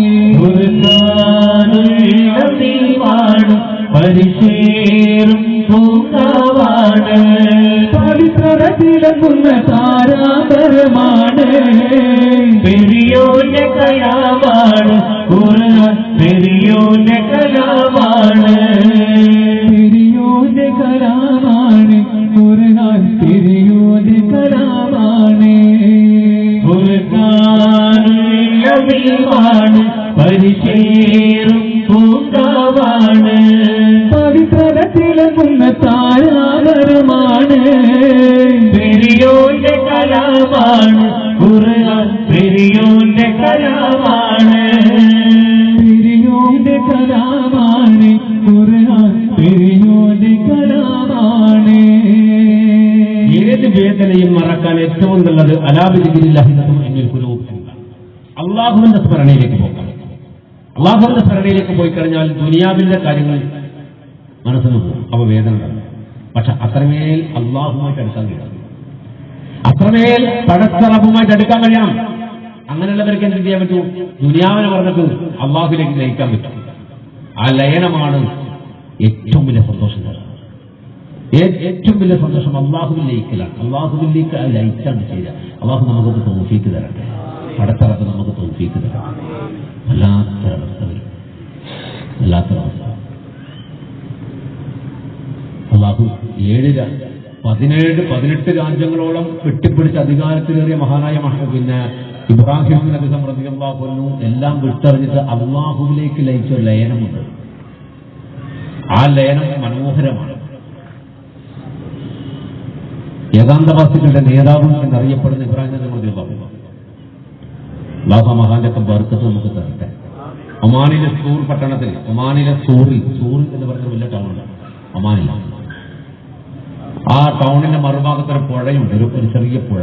ഏക എന്നാണ് ആ പുഴയുടെ പേര്. അതിന്റെ മറുകരയിലാണ് ഇബ്രാഹിം നബി റളിയല്ലാഹുവിന്റെ വിശുദ്ധ മഖാമുള്ളത്.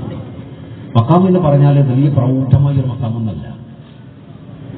ഞാൻ അവിടെയൊക്കെ കടന്നു ചെല്ലുമ്പോൾ അതിന് വലിയൊരു മഖാമാണ് എന്ന് വിചാരിച്ചിട്ടാണ് അങ്ങോട്ട് കയറിപ്പോയത്. പക്ഷെ അവിടെ പോകുമ്പോൾ ഈ ആസ്പത്രിയത്തിന്റെ ഷീറ്റ് കൊണ്ട് മാത്രം മറച്ച ആ പുഴക്കരയിൽ 4 ചുവരുകൾക്കുള്ളിൽ കിടക്കുന്നത് ലോകം അനുഗ്രഹിച്ച ഒരു മഹാമനീഷി ഇബ്രാഹിം അദ്ഹം റളിയല്ലാഹു. ആ ലയനം അങ്ങനെയാണ് അള്ളാഹുവിലേക്ക് ലയിച്ചത്. മഹ്മൂദ് ഖഫന്തി റളിയല്ലാഹു അൻഹു അള്ളാഹുവിലേക്ക് ലയിച്ചു. ലയിച്ചു എന്ന് മാത്രമല്ല, അയാൾ ഖുർആനിലേക്ക് അങ്ങോട്ട് ഇറങ്ങി. ഹാഫിളാണ്. ഖുർആൻ ഇങ്ങനെ ഓതാൻ തുടങ്ങിയപ്പോ കയ്യിന്റെ വേദന അങ്ങനെ മറക്കാൻ തുടങ്ങി. ഖുർആൻ നടത്തുമ്പോൾ വേദന വരും, അപ്പൊ പിന്നെയും ഖുർആൻ ഉണ്ട്. അതാണ് മഹ്മൂദ് ഖഫന്തിയുടെ പണി. ഇപ്പോൾ അയാൾ ജയിലിലാണ്, കൈ വെട്ടിയിട്ട് അവിടെ ഉണ്ട്. കൊട്ടാരം സാധാരണ പോലെ നടക്കുന്നത്. എന്നാൽ ആ കൊട്ടാരത്തിലാണ് ആരുള്ളത്? ഇയാൾക്ക് മംഗലം കഴിക്കാൻ പറ്റുന്ന സുഹറ ഉള്ളത്. ഫാത്തിമത്ത് സുഹറയുടെ ഉള്ളിലാണ്. അപ്പൊ ഇവളുടെ ബാപ്പ ഒരു തീരുമാനം എടുത്തു. മംഗലം കഴിക്കുന്ന ആള് ഹാഫിളായതുകൊണ്ട് ഇവളും കുറച്ച് ഖുർആൻ പഠിച്ചോണ്ട് കുഫു വെക്കണല്ലോ. അവളും കുറച്ച് ഖുർആൻ പഠിച്ചാൽ നല്ലതാണ്. ഭാര്യയും ഭർത്താവും ഖുർആൻ പഠിച്ചാൽ നല്ലതാണ്. അപ്പോ ഇവളെ പഠിപ്പിക്കാൻ ഒരു പ്രത്യേക ഉസ്താദിനെ ആ കൊട്ടാരത്തിൽ ധരിച്ചത് ഖുർആൻ പഠിപ്പിക്കണം. ഈ സംഭവം നടക്കുന്നതിനിടയിൽ ആ ഉസ്താദ് നാട്ടിൽ പോയി. സാധാരണ പോണ പോലെ അങ്ങോട്ട് പോയി. അപ്പൊ ഉസ്താദ് നാട്ടിൽ പോയപ്പോ ഇവർക്ക് സ്വാതന്ത്ര്യം കിട്ടിയല്ലോ. സാധാരണ പിള്ളേരുടെ സ്വാതന്ത്ര്യം എന്ന് പറഞ്ഞാൽ റിപ്പബ്ലിക് ഡേ എന്ന് പറഞ്ഞാൽ ജനുവരി 26 മദ്രസയിൽ ഉസ്താദുമാരുണ്ടായത്, സ്കൂളിൽ ടീച്ചേഴ്സ് ഉണ്ടായത്. അന്നാണ് ഇവരുടെ സ്വാതന്ത്ര്യം ദിനം. ആണ് കുട്ടികളെ. അപ്പോ ഇവൾക്ക് ഉസ്താദില്ലാത്തതുകൊണ്ട് ഇവൾക്ക് ഫ്രീ ആയതുകൊണ്ട് ഇവളെന്ത് ചെയ്ത് ഇങ്ങനെ നടക്കാണ്. അതിലൂടെ ഇതിൽ കൊട്ടാറില്ല, അവളെ വീടല്ല, അവളെ കൊട്ടാറില്ല. അത് നടക്കുന്നുണ്ടെങ്കിൽ ഈ ജയിലിന്റെ ഭാഗത്ത് വന്ന് ഇവൾ ജയിലിന്റെ ഭാഗത്ത് വന്നപ്പോ ജയിലിനകത്തുനിന്ന് മനോഹരമായൊരു ഖിറാഅത്ത്, മനോഹരമായ ഖിറാഅത്ത്. ഖുർആൻ പഠിക്കുന്ന ഒരു പെണ്ണായതുകൊണ്ട് തന്നെ ഖുർആൻ ഓതുന്ന കേട്ടപ്പോ ഇവളവിടെ നിന്നു. പക്ഷെ അവളുടെ മനസ്സിന്റെ അകത്തേക്ക് ഖുർആൻ ഇങ്ങനെ അലിച്ച് കയറാൻ തുടങ്ങി. അവളിങ്ങനെ ചിന്തിച്ച് ഇതാരാണ് ഇത്ര മനോഹരമായിട്ട് ഖുർആൻ ഓതുന്നത്? നമ്മളെ പഠിപ്പിക്കുന്ന ഒരു ഉസ്താദിന്റെ അത്ര പോരാ, ഇത് നല്ല രസമുണ്ട് കേൾക്കാൻ.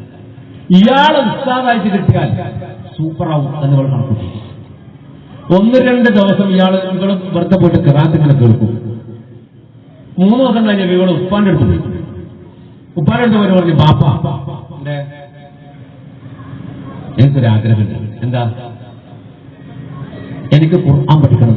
അപ്പൊ ബാപ്പ പറഞ്ഞു, അൽഹംദുലില്ലാഹ്, ഒരു മനുഷ്യന്റെ വ്യക്തി ജീവിതത്തിൽ ഉണ്ടാകേണ്ട ഏറ്റവും നല്ല ആഗ്രഹമാണ് ഖുർആൻ പഠിക്കൽ. അല്ലാഹു നമുക്ക് തൗഫീഖ് തരട്ടെ, നമ്മുടെ മക്കൾക്ക് അത് തൗഫീഖ് തരട്ടെ. അപ്പോ ഖുർആൻ പഠിക്കാൻ ആഗ്രഹം. നീ പഠിക്കുന്നുണ്ട്? ഞാൻ ഉസ്താദിനോട് ചോദിക്കാറുണ്ട്, ഉസ്താദ് പറയുന്നുണ്ടെങ്കിൽ നന്നായിട്ട് പഠിക്കുന്നത്. ഉസ്താദിനോട് അന്വേഷിക്കാറുണ്ട്. അത് സ്വാഭാവികമായിട്ട് പോകണട്ടോ. നമ്മൾ ഈ മക്കളെ മദ്രസയിലേക്ക് പറഞ്ഞയച്ചാൽ പോരാ, മദ്രസയിലേക്ക് അയച്ചാൽ പോരാ. ഇടയ്ക്കിടെ നമ്മളൊന്ന് മദ്രസയിൽ വരണം. രക്ഷിതാക്കളെ മദ്രസയിൽ വന്നിട്ട് ഉസ്താദിനോട് കാര്യം ചോദിക്കണം. അങ്ങനെയുണ്ട്, എന്റെ കുട്ടി എങ്ങനെയുണ്ട്, പഠിക്കുന്നുണ്ടോ എന്നൊക്കെ ചോദിക്കും. നിങ്ങൾ ചോദിക്കണം വേണ്ട, നിങ്ങൾ മദ്രസയുടെ മുമ്പിലോട്ട് പോയാൽ മതി. ആ ചെക്കൻ മദ്രസേനുള്ളത് ഇങ്ങനെ നോക്കും. റബ്ബേ അലാഖിന്റെ ഹംസുകാർക്ക് ഇവിടെയും വന്ന പഠിക്കാൻ നിന്ന മോശാദ് ഇയാൾ ഉസ്താദിന് ചോദിക്കുന്നില്ല. ആ ഒരു ബോധം കുട്ടികളെ തന്നെ. നിങ്ങൾ ഇടക്കിടക്കൊന്ന് മദ്രസയിൽ പോയാൽ മതി. എപ്പം പോകണല്ലോ, ഇടക്കിടക്കൊന്ന് പോവാ. നിങ്ങൾ വെറുതെ ചോദിക്കും ഉസ്താദിനെ എന്തുണ്ട് കുട്ടികളെ കുറിച്ച്. ഇതിലേക്കടെ നമ്മളെ കുട്ടികൾ എത്രാം ക്ലാസ്സിലാണ് പഠിക്കുന്നത് നമുക്ക് തന്നെ അറിയില്ല. അങ്ങനെയുണ്ട്. നമ്മുടെ സ്കൂളിലൊക്കെ ചില ആൾ വരത്തുണ്ട്. പക്ഷേ നമ്മളെ ചെക്കനെ വിടണം, മുജീബിനെ വിടണം. എത്രാം ക്ലാസ്സിലാണ് അയാൾക്കറിയില്ല. അയാളെ മുജീബ് എത്രാം ക്ലാസ്സിലാണ് പഠിക്കുന്നത്. അയാളെ മുജീബിനെയും പറ്റി നമ്മൾ നടക്കണം. മക്കൾ ഏത് ക്ലാസ്സിലാണ് പഠിക്കുന്നത്, എന്താ പഠിക്കുന്നുണ്ട് ബോധവും ബോധ്യവും നമുക്കുണ്ടാവണം. എന്നാലേ മക്കളാണ്. അപ്പോ ഇവള് പറഞ്ഞു അതല്ല ഇപ്പൊ കാര്യം. ആ ഉസ്താദ് അത്ര പോരാ. അയാളെ ചുരാത്ത് അങ്ങനെ രസമില്ല. ഞാൻ വേറൊരു ഉസ്താദിനെ കണ്ടിട്ടുണ്ട്. അപ്പൊ ഉപ്പ ചോദിച്ചു അതാരാ? അപ്പൊ ഇവളിങ്ങനെ തലയിലും ചൊന്നിങ്ങനെ നിന്നു. അതിന്റെ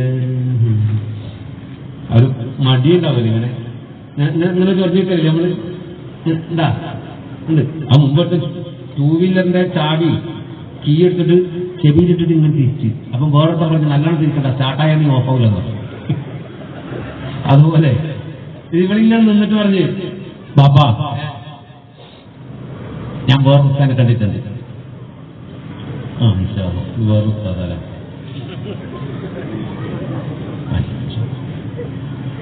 ഞാൻ പറയാം.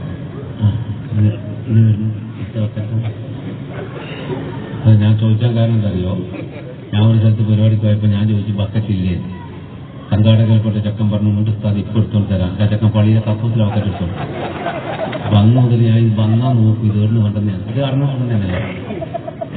ഇപ്പൊ ബിസ്മില്ലാഹിർ റഹ്മാനിർ റഹീം ബക്കറ്റ് വരികയാണ്. നേരത്തെ സൈദവർഗം സൂചിപ്പിച്ച പോലെ നമ്മളിങ്ങനെ ഒരുമിച്ച് കൂടിയത് ഇങ്ങനെയുള്ള കാര്യങ്ങൾക്ക് വേണ്ടിയാണെങ്കിൽ അത് ചെലവുണ്ടാവും. നിങ്ങൾ പരമാവധി ഇൻഷാ അല്ലാഹ് എല്ലാ അപകട മുസീബത്തിനും നമ്മൾ ചെയ്യുന്ന സ്വതക്ക കാരണം നമ്മളെ അല്ലാഹു കാത്ത് രക്ഷപ്പെടുത്തുമാറാകണം. എന്റെ പെണ്ണുകാലത്തൊക്കെ ബക്കറ്റ് വരുമ്പോൾ എല്ലാവരും സഹായിക്കാൻ സഹകരിക്കാൻ. അപ്പോ അഹ്മദ് ബഹന്തി രാജാവിന്റെ കിറാത്ത് കേട്ടിട്ടാണ് ഇപ്പോൾ പറയുന്നത്. ഇവിടെ പറയും ഞാൻ ഉസ്താദിനെ കണ്ടിട്ടുണ്ട്. ആരാന്ന് വെച്ചു, അത് ജയിലിനകത്ത് കിടക്കുന്ന കള്ളനാണ്. അത് പറഞ്ഞപ്പോ ബാപ്പ എന്നിട്ട് പറഞ്ഞു എന്താ ഭ്രാന്തുണ്ടോ, ജയിലിനകത്ത് കിടക്കുന്ന കള്ളനെ പിടിച്ച് ഉസ്താദാക്കിയിട്ട് ഉസ്താദ് കക്കാൻ പഠിപ്പിച്ചിട്ട് ഉസ്താദ് ശിഷ്യത്തെ കൂടി മൊത്തമാക്കേണ്ട ഒരു കളിയാണ്. നിന്നെ ഉസ്താദ് ഖുർആൻ പഠിപ്പിക്കുന്നല്ലോ, അയാൾ മതി. അപ്പൊ ഇവിടെ പറഞ്ഞ അല്ല പാപ്പ, ഇയാൾ നല്ല രസമുള്ള ക്ലാത്താണ്, നല്ല രസം കേൾക്കാൻ, അയാളെ മതി. അവൾ നിർബന്ധിച്ചപ്പോ പറഞ്ഞാലേ നിന്റെ ഉസ്താദ് നാട്ടിൽ പോയിട്ടില്ലെന്ന്, അയാൾ വന്നിട്ടില്ലെങ്കിൽ നമുക്ക് ആലോചിക്കാം. ഇപ്പൊ തൽക്കാലം ഇപ്പോ അപ്പൊ ഇവള് ചിന്തിച്ച് അയാൾ വന്നിട്ടില്ലെങ്കിൽ എന്താ മൊബൈൽ കത്തുന്നതോ റെക്കോർഡ് ചെയ്യുന്നതോ ടോർച്ചർ ഓഫാക്കി ഇതൊന്നും റെക്കോർഡ് ചെയ്യേണ്ട ആവശ്യമില്ല കേട്ടോ. കാരണം നിങ്ങൾ വിളിച്ച നിങ്ങളെ പോരെയും ഞാൻ വന്നിട്ട് പറയും റെക്കോർഡും ചെയ്യേണ്ട ആളുകൾക്ക് മൊബൈലാണ് വിൽപ്പിച്ചാവുക. അത് അവനവന്റെ കീശയിൽ അന്ത്യവിശ്രമം കൊള്ളട്ടെ. അതിന്റെ ദ്വായം തൊട്ടുള്ള നമുക്ക് പിന്നെ കഴിക്കാം. അപ്പോ മഹ്മൂദ് ബഫന്തി രാജാവിനെ കുറിച്ച് ഇവിടെ പറയുമ്പോൾ ഉസ്താദ് വന്നിട്ടില്ലെന്ന് നോക്കാൻ പറഞ്ഞില്ല. ഇവളെന്ത് ചെയ്തെന്നറിയോ, ഇവള് തീരുമാനിച്ചു അങ്ങനെയാണെങ്കിൽ ഇനി ആ ഉസ്താദ് ഇങ്ങോട്ട് വരരുത്. അതിന്റെ പണി ഇവിടെ ഒപ്പിച്ച് ഇവളൊരു ലെറ്റർ എഴുതി. ലെറ്റർ മുമ്പാണ്, ഇപ്പാണെങ്കിൽ ഫോൺ വിളിച്ചാൽ മതി, വാട്സപ്പിൽ മെസ്സേജ് അയച്ചാൽ മതി. ഇവളൊരു ലെറ്റർ എഴുതിയിട്ട് നല്ല ഒട്ടിച്ചു വിളിച്ചിട്ട് ഒരു പട്ടാളക്കാരനെ വിളിച്ചിട്ട് പറഞ്ഞു ഇത് എന്റെ നാട്ടിൽ പോയി ഉസ്താദിന്റെ പുരയെ കൊണ്ടുകൊടുക്കുക. അപ്പൊ അവൻ ചോദിച്ചെന്താ ലെറ്ററിലെ വിവരം എന്താ? അപ്പോൾ പറഞ്ഞു വിവരം നിന്നോട് പറഞ്ഞാൽ പിന്നെ ലെറ്റർ എഴുതേണ്ട ആവശ്യമുണ്ടോ പൊട്ട, നീ ഇത് കൊണ്ടു കൊടുക്കാൻ തിരിച്ചു വരിക. നീ എങ്ങാനും ഈ ലെറ്റർ സെന്ററിൽ പൊട്ടിച്ചാൽ എന്റെ കണ്ണ് ഞാൻ കുത്തി പൊട്ടിക്കുക. അവനാ ലെറ്ററുമായി ഉസ്താദിന്റെ നാട്ടിലേക്ക് കുറെ നടന്ന് കുറെ ഉസ്താദിന്റെ നാട്ടിലെത്തി പുരയിലെത്തി ഡോറിന് തട്ടി. ഉസ്താദും ഭാര്യയും മക്കളും ഒന്നിച്ച് ഭക്ഷണം കഴിക്കുന്ന സമയം, അത് സുന്നത്തുമാണ് അങ്ങനെ ഭക്ഷണം കഴിക്കല്. നിങ്ങൾ ഭക്ഷണം കഴിക്കുമ്പോ ആരോ ഡോറിന് തട്ടി. അപ്പൊ ഭാര്യ പറഞ്ഞ് ഡോറിന് തട്ടുന്നുണ്ട്. അപ്പൊ ഉസ്താദ് തന്നെ വാതിൽ വന്നു. നമ്മളെ പുരയിൽ നമ്മൾ ചിന്തിക്കേണ്ട കാര്യമാണ് കേട്ടോ. ആരെങ്കിലും വന്ന് ഡോറിന് തട്ടിയാൽ അല്ലെങ്കിൽ കോളിംഗ് ബെല്ലടിച്ചാൽ പുരയിൽ നമ്മളും പെണ്ണുങ്ങളും ഉണ്ടെങ്കിൽ പെണ്ണുങ്ങളല്ല വാതിൽ ഓർക്കേണ്ടത്, ആണുങ്ങളായ നമ്മളാണ്. ചിലതാടെ കുത്തി എന്നിട്ട് പറയും നീ തുറക്കുക, ഓട് പോയി ഇങ്ങനെ തുറക്കൂ. ആ തുറന്നത് ഓർമ്മ ഉണ്ടാവും, പിന്നെ തുറന്നിട്ടപ്പോക്കഴിച്ചോളൂ. അതുകൊണ്ട് ഇപ്പോഴത്തെ കാലത്ത് എങ്ങനത്തെ ആളാ പുറത്ത് വന്നെന്ന് പറയാൻ പറ്റില്ല. ഇപ്പൊ കള്ളന്മാരുടെ കാലാണ്. ഇപ്പോ ഈ മാലയെല്ലാം പൊട്ടിച്ചിട്ട് ഇപ്പൊ എത്രയാണ് 1 ലക്ഷം. 1,26,80,8 ഞാൻ സ്ഥിരമായിട്ട് നോക്കുന്നുണ്ട്.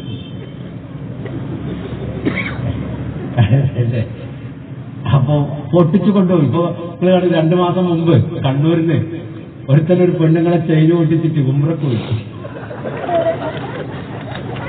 എന്താ പത്രത്തിൽ വന്നപ്പോ നമ്മളറിഞ്ഞ്, ഞാൻ എന്റെ സ്കൂളിന്റെ അടുത്തുള്ള സ്ഥലമാണ്.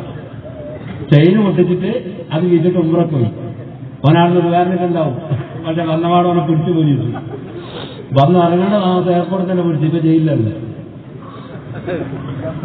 മാല പൊട്ടിച്ചിട്ട് ഉംറക്ക് പോവുക, ഇത് തുക നടത്താനാ പോണത്. പൊട്ടന ഹലാലായ മുതലുകൊണ്ട് പോകേണ്ട സ്ഥലത്ത് ഹറാമായ മുതലും കൊണ്ട് പോകാം. ഉടനെ അള്ള പെട്ടെന്ന് വന്ന ഉടനെ അവിടെ പിടിച്ചാണ്. അപ്പോ അതുകൊണ്ട് പെണ്ണുങ്ങളല്ല വാതിൽ തുറക്കേണ്ടത്, ആണുങ്ങളായ നമ്മളാണ്. പെണ്ണുങ്ങളാണ് തുറക്കേണ്ടി വന്നാലും വാതിൽ പോയി തുറക്കാൻ നിൽക്കരുത്. പുറത്തുനിന്ന് ഒരു സൈഡിൽ നിന്ന് ആരാ വന്നതെന്നൊക്കെ നോക്കിയിട്ട് മാത്രം ചെയ്യാം. അള്ളാഹു ബുദ്ധി തരട്ടെ. ആമീൻ തന്നെ പറയുന്നില്ല. എന്നിട്ട് പെണ്ണുങ്ങളെ തുറക്കുകയും ചെയ്യാം. അപ്പോ ഉസ്താദ് പോയി വാതിൽ തുറന്നു. വാതിൽ വന്നപ്പോൾ പട്ടാളക്ക് അസ്സലാമു അലൈക്കും. വലൈക്കും അസ്സലാം വറഹ്മത്തുള്ളാഹി. എന്തായിരുന്നു ഒരു ലെറ്റർ വന്നിട്ടുണ്ട്. ആര്? ദൂരം വന്നതാ. ഓ ഞാൻ വരാൻ 2 ദിവസം ലേറ്റ് ആയി പോലെ. സാറേ ഞാനിപ്പോ വൈകുന്നേരം കൊണ്ട് അവിടെ എത്തും, നിങ്ങൾ പോയിത്തോന്നു. പട്ടാളക്കാരൻ പറഞ്ഞു വിട്ടിട്ട് ഉസ്താദ് ഇങ്ങനെ ഈ ലെറ്റർ ഇങ്ങനെ കാണിച്ചിട്ട് പറഞ്ഞു എല്ലാവരും പൈസ ഒന്നും കൊടുക്കട്ടെ, ബക്കറ്റിൽ നല്ല ബക്കറ്റാതെ, ഞാൻ പറഞ്ഞ സ്ഥലത്തൊന്നും വന്നതല്ല. അപ്പൊ ലെറ്റർ ഇങ്ങനെ കാണിച്ചിട്ട് പറഞ്ഞു, കണ്ടില്ലടി ഞാൻ 2 ദിവസം പോകാൻ ലേറ്റായപ്പോ പഠിക്കാൻ താല്പര്യമുള്ള മോള് ലെറ്റർ അയച്ചിട്ടല്ല. അപ്പൊ ഭാര്യ പറഞ്ഞ് ലെറ്ററും പൊക്കിയിട്ട് വേദന പറയാൻ നിൽക്കണ്ട, പൊട്ടിച്ചിട്ട് നോക്കയില്ലാത്ത എന്താ എഴുതിയെന്ന് പറഞ്ഞു. ഇയാള് പൊട്ടിച്ച് ലെറ്റർ അങ്ങോട്ട് കയറി എന്നിട്ട് ഇങ്ങനെ വായിക്കാൻ തുടങ്ങി. ആദ്യം ഇയാൾ ചിരിക്കുന്നുണ്ട്, പിന്നെ ഇയാൾ നെഞ്ചത്തരടി എന്റെ റബ്ബേ എഴുതിടട്ടെ ഉസ്താദറിഞ്ഞിടാനായി പറഞ്ഞിടങ്ങനെ, എഴുതിടട്ടെ കത്തുബിയാലെ ഉസ്താദറിഞ്ഞിടാനായി പറഞ്ഞിടങ്ങനെ, സുഖമാണെന്നറിഞ്ഞു സന്തോഷിക്കട്ടെ സൗഖ്യം ഞങ്ങളിലില്ല അറിയിക്കട്ടെ, സുഖമാണെന്നറിഞ്ഞു സന്തോഷിക്കട്ടെ സൗഖ്യം ഞങ്ങളിലില്ല അറിയിക്കട്ടെ, എഴുതിടട്ടെ കത്തുബിയാലെ ഉസ്താദറിഞ്ഞിടാനായി പറഞ്ഞിടാം ഞാനേ, കല്ലെന്തൊന്നു നാട്ടിൽ കയറി കൊട്ടാരത്തിൽ കൊണ്ടുപോയ ആഭരണം കല്യാണ പുടവകളും, കല്ലെന്തൊന്നു നാട്ടിൽ കയറി കൊട്ടാരത്തിൽ കൊണ്ടുപോയ ആഭരണം കല്യാണ പുടവകളും, ഉസ്താദിനെയാണ് സംശയമല്ലാക്കും ഇനി ഇങ്ങ് വന്നിടല്ലേ നിങ്ങൾ മാറിക്കഴിഞ്ഞിടലേ, എഴുതിടട്ടെ കത്തുബിയാലെ ഉസ്താദറിഞ്ഞിടാനായി പറഞ്ഞിടാം ഞാനേ, എഴുതിടട്ടെ കത്തുബിയാലെ ഉസ്താദറിഞ്ഞിടാനായി പറഞ്ഞിടാം ഞാനേ. നിങ്ങൾക്കെല്ലാം അവിടെ സുഖമാണെന്ന് ഞാൻ മനസ്സിലാക്കുന്നത്. എനിക്കും കുടുംബത്തിനൊക്കെ സുഖമാണ്. പക്ഷെ ഉസ്താദ് നാട്ടിൽ പോകുന്ന സമയത്ത് കൊട്ടാരത്തിൽ കള്ളം കയറി വിവരം അറിഞ്ഞിട്ടുണ്ടാവുമല്ലോ. സ്വർണ്ണാഭരണങ്ങൾ ഉടുപ്പോളൊക്കെ കട്ടുകൊണ്ടുപോയ കള്ളൻ ഇതുവരെ കുടിച്ചിട്ടില്ല. ഇപ്പോൾ ഇവിടെ ചെറിയ സംശയം നടക്കുന്നുണ്ട്, ഉസ്താദ് അത് എടുത്തിട്ട് പോയിരുന്നു. അതുകൊണ്ട് പൊന്നാർ ഉസ്താദെ നിങ്ങൾ ഇങ്ങോട്ട് വരരുത്, വന്നാൽ നിങ്ങളുടെ 2 കൈയും കൊത്തണമെന്ന് ഉപ്പ വട്ടാളക്കാരോട് പറയുന്നത് ഞാൻ കേട്ടിട്ടുണ്ട്. അതുകൊണ്ട് ഉസ്താദിന് ഇങ്ങോട്ട് വരണ്ട. ഉസ്താദ് കത്ത് വായിച്ചത് നെഞ്ചിൽ തിരിഞ്ഞ് അടിച്ചിട്ട് പറഞ്ഞു, ഓള് എന്താ എന്തേന്ന് പറയണേ, ഞാൻ നിന്നോട് പറഞ്ഞിട്ട് ഞാൻ വരുന്ന ദിവസം കൊട്ടാരത്തെ കള്ളം കയറിയ കഥ. ഇപ്പൊ അവിടെ എല്ലാവരും സംശയം ഞാനത് എടുത്തിട്ട് പോയിന്നാ. ഇപ്പൊ ഭാര്യ ചോദിച്ചു നിങ്ങൾ അറിയാണ്ട് എടുത്തു പോയിനാ. ഉസ്താദ് പറഞ്ഞ് എടുത്തിട്ട് ഞാൻ ഇങ്ങോട്ടല്ലേ കൊണ്ടുവരുന്നത്. ആ പെണ്ണിനെ ഖുർആൻ പഠിപ്പിച്ചതിന്റെ കൂലി കെട്ടി ഓള് നല്ല മോളായതുകൊണ്ട് ലെറ്റർ എഴുതി ഇനി ഇങ്ങോട്ട് വരണ്ട, പോയാ എന്റെ 2 കയ്യും കൊത്തുന്നാ പറഞ്ഞ്. ആ നല്ല മോളാണ്ട് അള്ളാഹു ആ കുട്ടിക്ക് വർക്കത്തും ഹെൽമെറ്റും വെൽവെറ്റും കൊടുത്തിട്ട് ഇയാൾ വേറെ. ഇവള് കത്തിൽ അവസാനം എഴുതിയിട്ടുണ്ട് ND. ഉസ്താദ് ആ പോരയിൽ നിൽക്കണ്ട, അവിടെ നിന്ന് നാട് വിട്ടോ, പട്ടാളക്കാർ അവിടെ പിടിക്കാൻ വരും. ഉസ്താദ് ഭാര്യയോട് പറഞ്ഞു പെട്ടിയും കുപ്പായിന്റെ അടുത്തോ കുട്ടികളെല്ലാം കൂട്ടിക്കോ നാട് വിടാന്ന് പറഞ്ഞു. അങ്ങനെ എല്ലാം കൂടി എടുത്തിട്ട് മുറ്റത്തേക്ക് പോരയും കൂട്ടി പുറത്തിറക്കുമ്പോ അയൽവാസി വെച്ച് ഉസ്താദിനെ പോകുന്നു. ഞാൻ അപ്പുറത്ത്, ഈ അപ്പുറത്ത് എന്ന് പറഞ്ഞാൽ ഇവിടെ അത് അതിന്റെ അപ്പുറത്ത്, അതിന്റെ അപ്പുറത്ത് എന്ന് പറഞ്ഞ സ്ഥലം എവിടെ? ഉസ്താദ് മനസ്സുകൊണ്ട് പറഞ്ഞു, അറിഞ്ഞിട്ട് വേണം നമുക്ക് എനിക്ക് പറഞ്ഞു കൊടുത്തല്ലേ. ഞാൻ അതിന്റെ അപ്പുറത്ത്.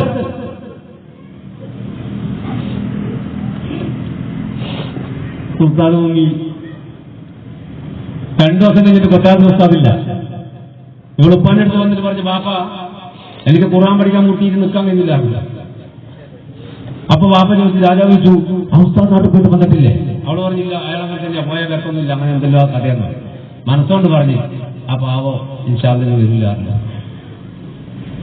2 പട്ടാളക്കാരെ പറഞ്ഞിട്ട് രാജാവ് ഉസ്താദിന്റെ പോയി അയാൾക്ക് പെൻഷൻ സുഖമില്ല പോയി നോക്കിയിട്ട് വന്നു. അവര് ഉസ്താദിന്റെ നാട്ടിൽ പോയി പറഞ്ഞു ഇങ്ങനെ കിട്ടി. ഉസ്താദ് ഭാര്യയും മക്കളെയും കൂട്ടി നാട് വിട്ടു. അവര് തിരിച്ചുകൊണ്ട് രാജാവോട് പറഞ്ഞു, ഉസ്താദിന്റെ പുറകെ പോയി നോക്കുമ്പോ അയാൾ നാട് വിട്ട് എങ്ങോട്ടാ പോയി നാട്ടുകാർക്ക് പോലും അറിയില്ല, അയാൾ നാട് വിട്ടുന്ന. അപ്പോ രാജാവ് പറഞ്ഞു, അയാൾ എന്തിനപ്പം നാട് വിടുന്ന, പ്രശ്നമൊന്നുമില്ലല്ലോ, ശമ്പളമൊക്കെ കിട്ടിയ കൂട്ടിലുണ്ടെങ്കിൽ പിന്നെ. അപ്പൊ ഇവിടെ ബാക്കില് ബാപ്പാ കള്ളൻ ഉസ്താദ്.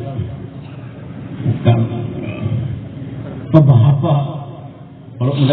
പട്ടാള മന്ത്രി പറഞ്ഞു, എടാ ഈ ദുദ്രാനെ ഖുർആൻ പഠിപ്പിക്കുന്ന പുസ്തകം അറിയിച്ചത്. അപ്പൊ അവള് പറഞ്ഞ ജയിലിൽ കിടക്കുന്ന നമ്മൾ സ്വർണ്ണം കെട്ട കളിയില്ല കൈപറ്റി അയാൾ നല്ല ഖിറാഅത്താണെന്നാ പറഞ്ഞത്. ഇതങ്ങളുടെ അഭിപ്രായം? ഇപ്പൊ പ്രധാനമന്ത്രി പറഞ്ഞ് രാജാവ് ജോറ പറഞ്ഞ് സത്യ, ഞാൻ 1-2 തവണ അതുവഴി ഇങ്ങനെ നടന്നു പോകുമ്പോ അയാളുടെ ഖിറാഅത്ത് കേട്ടിട്ടുണ്ട്. കേട്ടാൽ നിന്നു പോകും. അങ്ങനത്തെ ഖിറാഅത്ത് അങ്ങനെയുണ്ട്. ചിലപ്പോ മദ്രസയിലൊക്കെ ചില മക്കൾ ഇങ്ങനെ ഓതുന്ന കേട്ട ഇങ്ങനെ നിന്നു പോകും. അയ്യോ ചിലത് ഓതുന്ന കേട്ടാലല്ല യാ അല്ലാഹ്, ചിലതിങ്ങനെ ഓതി ഉസ്താദ് പറഞ്ഞു ആ പോ നമ്മളെ തിരികെ ചേർക്കണ്ട പോക്കാന്നല്ല. അതിന്റെ കാരണം എന്താണെന്നറിയോ? ആ കിടന്ന പായിന്റെ പള്ളിയിലേക്ക് അയക്കത്തില്ല മദർസയിലേക്ക്. നിങ്ങൾ അയക്കുന്നുണ്ട് എന്നല്ല പറഞ്ഞത്, ഒരു ബോധത്തിന് വേണ്ടി പറയാം. ചില ഉമ്മമാരൊക്കെ മക്കളെ മദർസയിൽ അയച്ചാൽ മദർസയിൽ നിന്ന് ലോങ് ബില്ലെടുക്കും. ടിൻ അന്നേരം കുട്ടിന്റെ ബാക്കിൽ ലോങ് ബില്ല് ടിൻ എണീക്കട മദർസയിൽ നിന്ന് ബെല്ലടിച്ചട ഓടിക്കട പാഞ്ഞട. ചക്കൻ ഓടി എഴുന്നേറ്റ് പാൻറ് രാത്രി ഇട്ട പാൻറ് ഇങ്ങനെ മുറുക്കി അതിന്റെ പേര് ബനിയനിട്ട് കുളിമുറി കുറച്ച് വെള്ളത്തിൽ ഇവിടെ മാത്രം കഴുകിയിട്ട് ഉസായപ്പുറത്ത് വെച്ചിട്ട് വരും. അപ്പൊ ക്ലാസ് തുടങ്ങിയിട്ടാണ് ഈ മദർസന്റെ പുറത്ത് ചക്കൻ അസലാലേക്കാവും.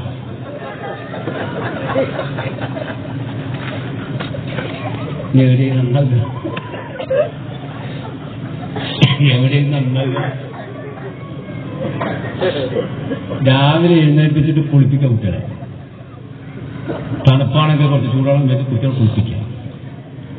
അത് നല്ല വസ്ത്രം ധരിപ്പിക്കുക, സുഗന്ധം പൂശി കൊടുക്കുക, നല്ല അസ്ത്രമൊക്കെ പറ്റി കൊടുക്കുക. സുഗന്ധം ഭക്ഷണത്തിന് പൈസ ചെലവഴിച്ചതിനേക്കാൾ കൂടുതൽ സുഗന്ധം വാങ്ങാൻ പൈസ ചെലവഴിച്ച മനുഷ്യന്റെ പേരാണ് അഷ്റഫുൽ ഖൽഖ് മുഹമ്മദ് മുസ്തഫ സല്ലല്ലാഹു അലൈഹി വസല്ലം.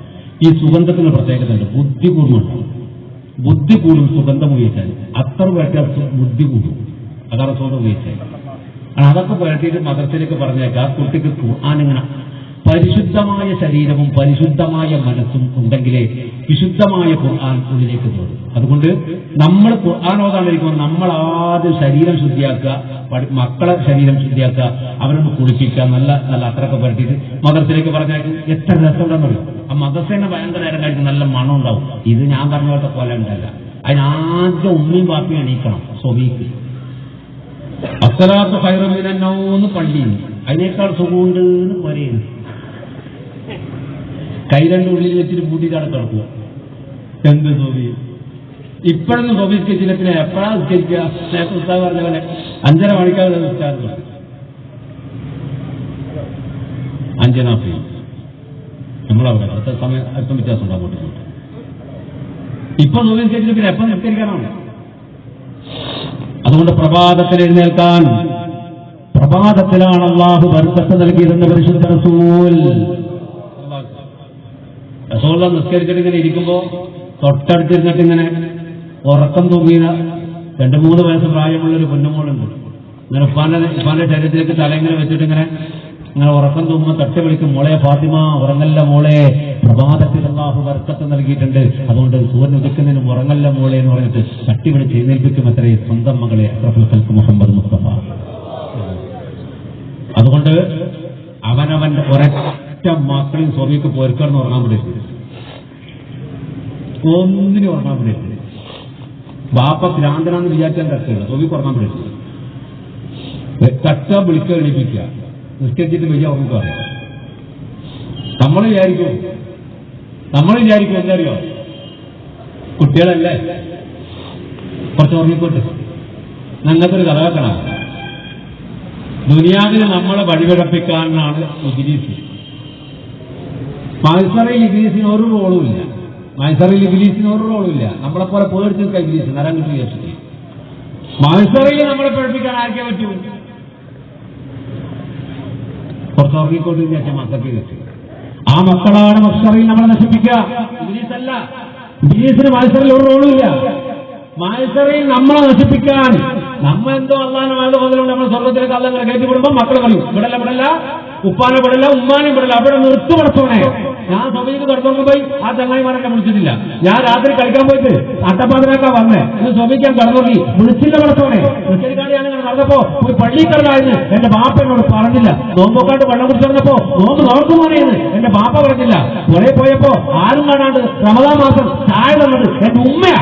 അന്ന് ഉമ്മ നിർബന്ധിച്ചതിൽ ഞാൻ നോമ്പ് നോക്കുമായിട്ട് പറഞ്ഞോളെ. അതുകൊണ്ട് അവരങ്ങനെ മുതലാപ്പേ അവരെ പ്രകടിപ്പിച്ച നരകത്തിലിട്ടെ എന്ന് മക്കള് നമുക്കെതിരെ സാക്ഷി പറയുമെന്ന് പ്രൊഫസർ മുഹമ്മദ് മുസ്തഫ. അതുകൊണ്ട് മക്കളെ നന്നാക്കാനുള്ള ബാധ്യത നമുക്കുണ്ടാവണം. അത് ഏറ്റെടുക്കാൻ നമുക്ക് കഴിയണം. അള്ളാഹു നമുക്ക് തൗഫീഖ് തരട്ടെ. കൂടുതൽ പറയുന്നില്ല, കഥ കുറെ ബാക്കിയുണ്ട്. കഥ തീർന്നിട്ട് നിങ്ങളെല്ലാം കൂടി എന്റെ കഥ തീർക്കാൻ കഴിയും. രാജാവിന് പറഞ്ഞപ്പോ ഇയാള് പറഞ്ഞു നല്ല കിറാത്താണ്, ഏതായാലും ഉസ്താദ് ഖുർആൻ പഠിപ്പിക്കാനേ സമ്മതിക്കുന്നു. അപ്പോൾ ഈ പ്രധാനമന്ത്രിയോട് രാജാവ് പറഞ്ഞു നീ ഒരു കാര്യം ചെയ്യും, ആ കള്ളനോട് പോയിട്ട് പറയാൻ എന്റെ മക്കൾക്ക് ഖുർആൻ പഠിപ്പിക്കണോ. ഇയാള് ജയിലിൽ പോയി അഹമ്മദ് ഖുർആൻ ഓതിക്കൊണ്ടിരിക്കാൻ നല്ല വിളിച്ചു. ഹലോ ആ ഇയാള് ഭാഗ്യവാനായ കള്ളനാണ്. എന്തേ നീ മുസാഫ് കട്ടിന്റെ ബന്ധം പഠിച്ചേ? മൂപ്പര് പറഞ്ഞു എന്തേ ഇവിടുത്തെ രാജകുമാരിക്ക് ഖുർആൻ പഠിപ്പിക്കേണ്ട ഉസ്താദായി നിന്നെ തെരഞ്ഞെടുക്കുന്നുണ്ട്. അപ്പൊ മുഹമ്മദ് റഫീഖ് പറഞ്ഞു ഞാൻ നടക്കൂല, ആ പരിപാടി നടക്കൂല, ഞാൻ കള്ളനാണ്, കള്ളനെങ്ങനെ ഖുർആൻ പഠിപ്പിക്കാം, അത് വേണ്ട. അപ്പൊ പറഞ്ഞടാ നീ ഖുർആൻ പഠിപ്പിച്ചിട്ട് രാജാവിന് നിന്നോട് ദയ തോന്നിയാൽ നിനക്ക് നാട്ടിൽ പോയിക്കൂടെ, നിന്നെ വിട്ടാലോ വെറുതെ വിട്ടാലോ നാട്ടിൽ പോയിക്കൂടെ. അത് പറഞ്ഞ മൂപ്പർക്ക് ചിന്ത വന്ന് പഠിച്ചോനെ വയസ്സായ ഉമ്മന്റെ പറയിൽ ഉമ്മാനെ വിട്ടിട്ട് വന്നതാണ്, എന്താ കഥ എന്നറിയില്ല. അതുകൊണ്ട് ഖുർആനാണ് എന്നെ ജയിലിലെത്തിച്ചത്, ഖുർആൻ തന്നെ എന്നെ ജയിലിൽ പുറത്തേക്ക് കൊണ്ടുപോകാൻ തീരുമാനിച്ചാലോ. ഖുർആൻ കൊണ്ടാണ് ജയിലിൽ വന്നത്, ഖുർആൻ തന്നെ ജയിലിൽ പുറത്താക്കാനുള്ള കാരണമാക്കുന്നുണ്ടെങ്കിലോ. മൂപ്പര് ഞാൻ പഠിപ്പിച്ചോളാം, പക്ഷേ ഒരു ഷർത്തുണ്ട്. എന്താ ഞാൻ ഈ ജയിലിൽ നിന്ന് പുറത്തിറങ്ങില്ല, അവൾ ഈ ജയിലിന്റെ അകത്ത് വന്നാൽ ഞാൻ ഖുർആൻ പഠിപ്പിക്കാന്ന് പറഞ്ഞു. മന്ത്രി പോയിട്ട് പള്ളിയോട് പറഞ്ഞു അയാൾ പുറത്തിറങ്ങുന്നില്ല, നീ ജയിലിൽ പോയാൽ അയാൾ ഖുർആൻ പഠിപ്പിക്കുന്നു പറഞ്ഞിട്ടുണ്ടെന്നാണ്. അവിടെ പറഞ്ഞു അയാളുടെ കിറാത്ത് കേൾക്കാൻ ഏത് നരകത്തിലും പോകാൻ ഞാൻ റെഡിയാന്ന് പറഞ്ഞു. അങ്ങനത്തെ കിറാത്താണ്. മെല്ലെ പോയി മുസാഫിലടുത്ത് പോയി ഒരു പട്ടാളക്കാരൻ പുറത്ത് കാവലൊക്കെ ഇവിടെ അകത്ത് കയറി. അകത്ത് കയറിയപ്പോ മൂപ്പരിങ്ങനെ ഇരിക്കുന്നുണ്ട്. സലാം പറഞ്ഞു, സലാം പറഞ്ഞു ഇരിക്കുന്നു, ഇരുന്നു. ഖുർആൻ പഠിച്ചിരുന്നു, കുറച്ച് പഠിച്ചിരുന്നു, പഠിച്ചെടുത്തവരെ ഓതാൻ പറഞ്ഞു. ഇവിടെ ഓതിക്കൊടുത്തു, നന്നായിട്ട് ഇവിടെ പഠിച്ചിട്ടുണ്ട്. മൂപ്പര് പറഞ്ഞു അൽഹംദുലില്ലാ നമ്മൾ നന്നായിട്ട് പഠിച്ചിട്ടുണ്ട്, പക്ഷെ നമുക്കൊരു കാര്യം ചെയ്യാം, ഒന്നുകൂടി ആദ്യം തുടങ്ങാൻ ഫാത്തിഹ മുതൽ വീണ്ടും തുടങ്ങാൻ ഫാത്തിഹ അൽ ബഖറ അങ്ങനെ ഓതി. ദിവസങ്ങൾ ഇന്നലെ കഴിഞ്ഞു. ഇവളെന്താ ചെയ്യാന്നറിയോ, ഖുർആൻ എടുത്തിട്ട് വരും, ഉസ്താദിന്റെ മുന്നിൽ ഖുർആൻ വെച്ചിട്ട് ഇങ്ങനെ ഇരിക്കും. എന്നിട്ട് ഉസ്താദിനെ അങ്ങനെ നോക്കൂ, ഖുർആൻ നോക്കൂല. അങ്ങനെ അമ്മ അത്ഭുതപ്പെട്ട് നോക്കണം. അപ്പൊ ഇയാള് കണ്ണം പൂട്ടി ഇങ്ങനെ ഊതുക. പെട്ടെന്ന് കണ്ണൂർ നോക്കുമ്പോ ഇവളിങ്ങനെ അന്തം വിട്ട് നോക്കണം. അപ്പൊ പറഞ്ഞു പോലെ നീ എന്നെയല്ല നോക്കേണ്ടത്, നീ ഖുർആൻ നോക്ക്. പഠിക്കലേ നോക്കു പിന്നെ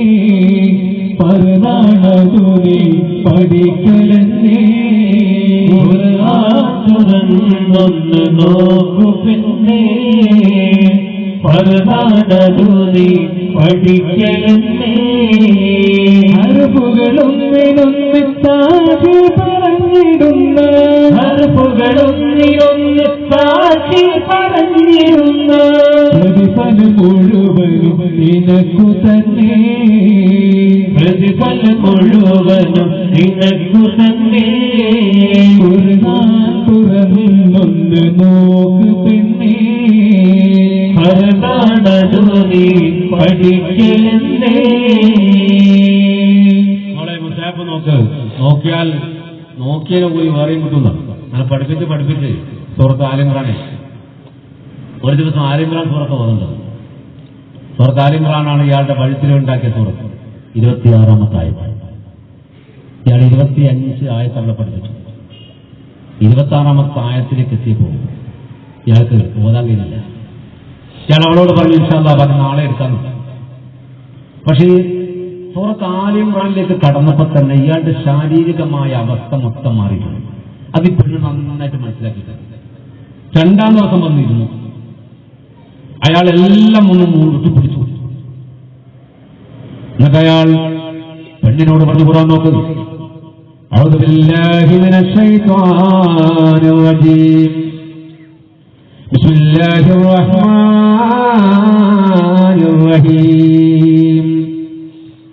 ഖുലില്ലാഹുമ്മ മാലികൽ മുൽക്ക്. ഇത് പറയലോടുകൂടി അയാൾ ഒരലർച്ചയോടെ ബോധം കെട്ടിട്ടുണ്ട്.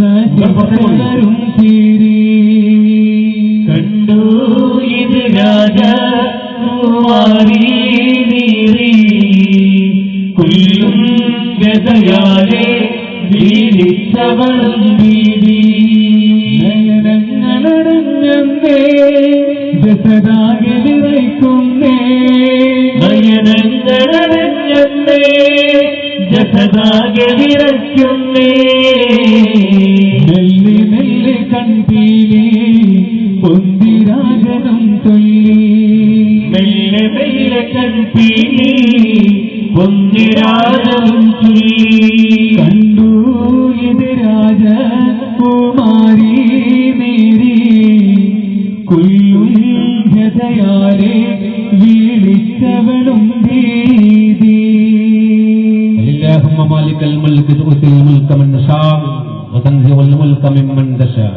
وتعز من تشاء وتذل من تشاء بيدك الخير إنك على كل شيء قدير ആയത്ത് പൂർത്തിയാക്കാൻ അയാൾക്ക് കഴിഞ്ഞില്ല. ബോധം കെട്ടുകൊള്ളു. അയാൾ വീണ കാഴ്ച കണ്ടപ്പോൾ അവൾ പുറകെ വിളിച്ചു.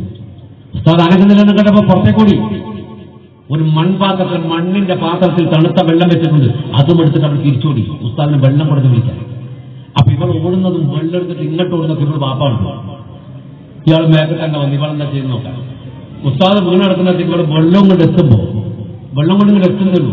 അപ്പൊ പാപ്പ ഡോറിനെ കുറിച്ച് ഞെട്ടിപ്പോയി ഇവിടെ കഴിഞ്ഞ് പാത്രാണ്ട് വീണു പൊട്ടിച്ചെതറി. പാപ്പോട് ചിങ്ങോട്ട് പാടി കള്ളന് വെള്ളം കൊടുക്കാൻ പട്ടാളക്കാരില്ലേ? നീ എന്നാ പണി എടുക്കാൻ വന്നത്? നീ രാജകുമാരിയല്ലേ? നിനക്ക് ഖുർആൻ പഠിച്ചാൽ പോരെ? അവള് പറഞ്ഞ് പാപ്പ ഊതിക്കൊണ്ടിരിക്കുന്ന ഉസ്താദ് വീണുപോയി. എന്നിട്ട് ശരിയാക്കാൻ വേണ്ടി ഞാൻ കുറച്ച് വെള്ളം കൊണ്ടുവന്നതാ. എന്നിട്ട് നിങ്ങളെ അയാൾക്കിന്റെ സൗണ്ടിൽ അത് കൊടുത്തു പോയിരുന്നത്. പിന്നെ വാപ്പയൊന്നും വേണ്ടി വാപ്പയൊന്നും പോയി. ഇവിടെ തിരിച്ച് ഉസ്താദിന്റെ അടുത്ത് എന്താ കഥ? ഉസ്താദിന് വെള്ളം വീട്ടിൽ പൊട്ടിയിട്ടില്ല. ഉസ്താദിന്റെ ശരീരത്തിലായിട്ടുണ്ട്. ഉസ്താദ് മെല്ലെ വെള്ളം വന്നപ്പോ ഇയാൾക്ക് ബോധം വന്നു. വെള്ളം നീയത്ത് പോലെയാ പ്രവർത്തനം എന്ന് പറഞ്ഞില്ലേ പണ്ട്? നീയത്ത് പോലെയാണ്. അത് വെച്ച് മുമ്പ് കഥ കേട്ടില്ല. ഒരുത്തന്നെ നായി തൊട്ടാൽ അത് നായി എന്നാ പട്ടീന്ന് എന്തായാലും പറയാ. നായി ഒരുത്തൻ നടന്നു പോകുമ്പോ നായി തൊട്ട് കാലിഞ്ഞു പള്ളിയിലേക്ക് പോകുന്ന പോക്കാവോ കഴുകാണ്ട് പോയി പള്ളിയിൽ കയറി.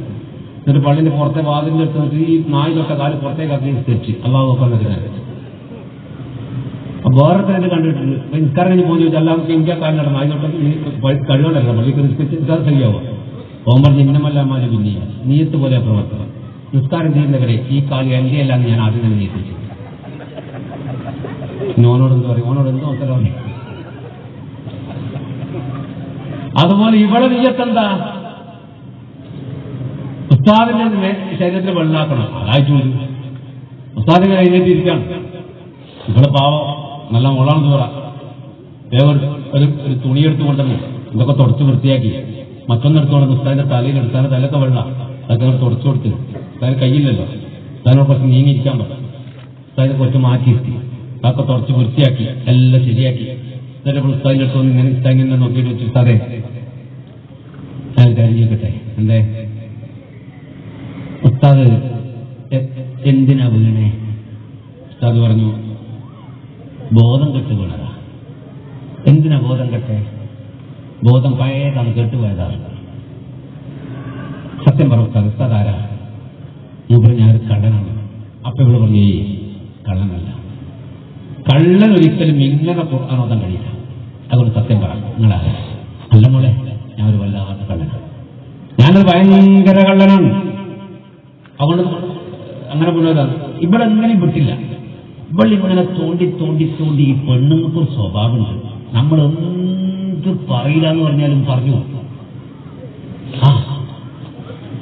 പിന്നെ ചില മനുഷ്യന്മാർക്ക് സുഖമുണ്ട്. ഒന്നും പറയില്ല എന്ന് പറഞ്ഞിട്ട് ഉറങ്ങാൻ കഴിഞ്ഞിട്ട് ഉറക്കത്തെ കംപ്ലീറ്റ് വിളിച്ചു പറഞ്ഞു. അങ്ങനത്തെ വർക്കാക്കാൻ നമ്മളിങ്ങനെ രാവിലെ അവർക്ക് അതിന്റെ റിപ്പോർട്ട് വിട്ടു ചെയ്യും. അപ്പോ ഇയാൾ എന്ത് പറഞ്ഞിട്ട് ഇവിടെ വിടാതപ്പോ ഇയാൾ പറഞ്ഞു മോളെ ഞാൻ നിന്നോട് സത്യം പറഞ്ഞുതരാം. പക്ഷെ ഒരു ഷർത്തുണ്ട്. വല്ലാഹി നീ ആരോട് പറയൂല എന്നോട് പറഞ്ഞതാണ്. അപ്പൊ ഇവിടെ പറഞ്ഞു അള്ളാഹു സാക്ഷി വല്ലാഹി ഞാൻ ആരോട് പറയാ. ഉറപ്പല്ലേ? ഉറപ്പ്. എന്നാലേ ഞാൻ ആരാണെന്ന് പറയുന്നതിന് മുമ്പ് ഞാൻ എന്നോട് ചോദിക്കട്ടെ. നീ മഹ്മൂദ് വസന്തി രാജാവിനെ കുറിച്ച് കേട്ടിട്ടുണ്ടോ എന്ന് വെച്ചു. ഇവള് പറഞ്ഞു, പിന്നെ കേട്ടിട്ടുണ്ടോന്നോ? എന്തൊക്കെ കേട്ടിട്ടുണ്ട്? നീ എന്താ അയാളെ കുറിച്ച് കേട്ടത്? അവൾ പറയാൻ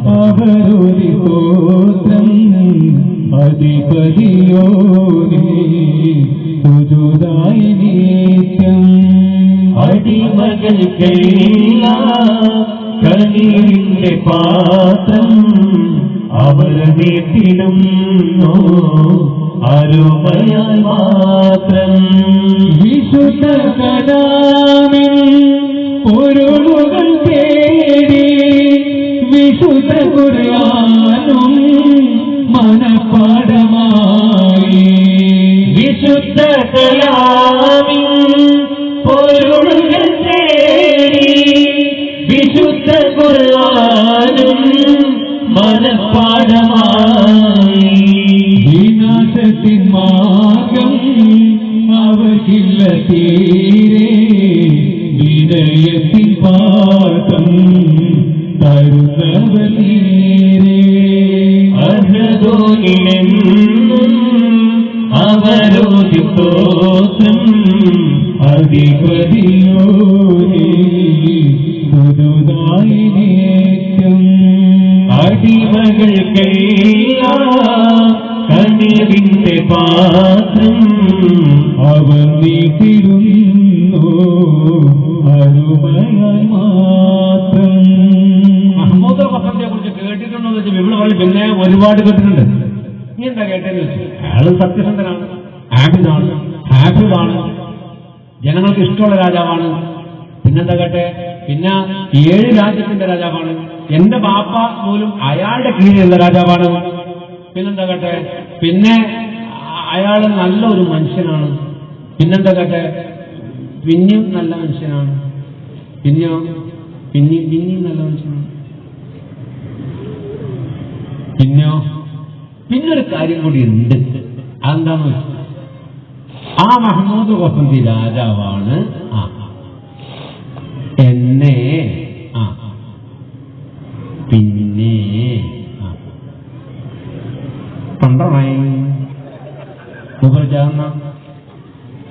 അയാളാണ് എന്നെ കല്യാണം കഴിക്കുന്നത്, മംഗലം കഴിക്കുന്നത് അയാളാണ്. അത് പറഞ്ഞപ്പോ മഹ്മൂദ് വസന്തി അറിയാണ്ട് പറഞ്ഞു, ഞാൻ മംഗലം കഴിക്കും പെണ്ണാണാൻ വരുന്ന സാധനം ഇതിന്റെ മുന്നിൽ തന്നെ എന്നെ 2 കൈയും വെട്ടിട്ട് കൊണ്ടിട്ടോ. മംഗലം കഴിക്കാൻ പോകുന്ന പെണ്ണിന് മുന്നിൽ 2 കൈയിലുണ്ട്. നിങ്ങൾ ചിന്തിച്ചു നോക്കിയട്ടെ, പെണ്ണാണാൻ പോയ ഒരേന്റെ മുറ്റത്ത് ബൈക്കിൽ നിർത്തം വീണാ പിന്നെ ജീവിതത്തിൽ മംഗലം കഴിക്കില്ല. അപ്പം മൂപ്പര് വെച്ചു, നീ ആ മഹ്മൂദ് വസന്തി കണ്ടിട്ടുണ്ടോ? അപ്പം പറഞ്ഞു, കണ്ടിട്ടില്ല. മൂപ്പര് പെണ്ണാണാൻ പോയി പറഞ്ഞിരുന്നു, പക്ഷേ വന്നിട്ടില്ല. എനിക്ക് അയാളെ കാണണം. അത് പറഞ്ഞു, കാണണമെന്ന് വെച്ചാല് ഇപ്പൊ കാണണം. എന്നാ നീ ഒരു കാര്യം, നീ എന്റെ മുഖത്തേക്ക് സൂക്ഷിച്ചു നോക്കുന്നു. അവളെങ്ങനെ നോക്കി? ഉപരിച്ച് കണ്ടോ? ഇല്ല. മോളെ, നീ എന്റെ കണ്ണിലേക്ക് നോക്ക്. കണ്ണിൽ എന്റെ ടി വി ഉണ്ട്. നീ ശരിക്കും നോക്ക്. ഞാൻ നോക്കിയിട്ടേ കണ്ടിട്ടില്ല.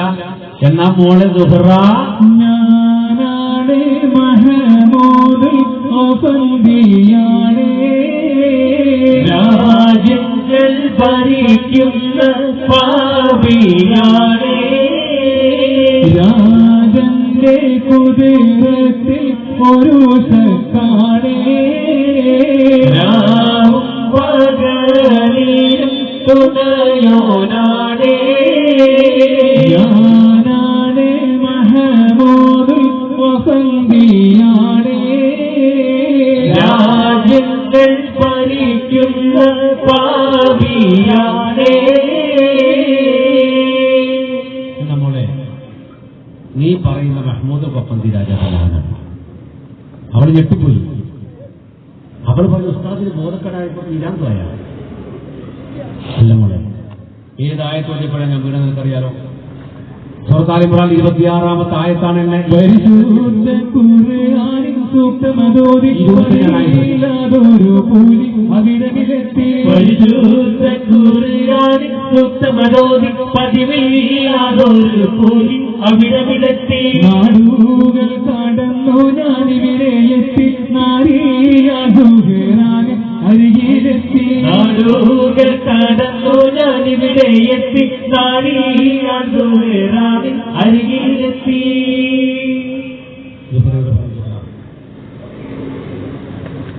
പുറത്താലിങ്ങളിൽ 26-ാമത്തെ ആയത്താണ് മോളെ. എല്ലാ കാര്യങ്ങളും അയാൾ അവളോട് പറഞ്ഞു. അത് കേട്ടപ്പോൾ അവൾ പറഞ്ഞു, പടത്തോനെ എന്റെ വാപ്പ അത് അറിയാത്തതുകൊണ്ടാണ് കേട്ടോ. ഞാനെന്നാ പോയിട്ട് വാപ്പാനോട് പറഞ്ഞു കേൾക്കുന്നു. ഇവളിറങ്ങി ഓടുമ്പോൾ ഇയാൾ പറഞ്ഞു, മോളെ വല്ലാഹി ആരോടും പറയൂല എന്ന് നീ പറഞ്ഞിട്ടാണ് ഞാൻ ഈ കഥ പറഞ്ഞത്. അതുകൊണ്ട് ആരോട് പറയാൻ പാടില്ല. പറഞ്ഞാൽ സത്യത്തിനെതിരാകും, പറയാൻ പാടില്ല. പറയാൻ ഏതായാലും പാടില്ല, സത്യത്തിനെതിരാകും. പറയാതിരിക്കാൻ പാടില്ല, കാരണം പറയാതിരുന്നാൽ അങ്ങനെ നടക്കില്ല. ഇയാൾ ഉള്ളിൽ ഞാൻ പുറത്തുള്ളൂ.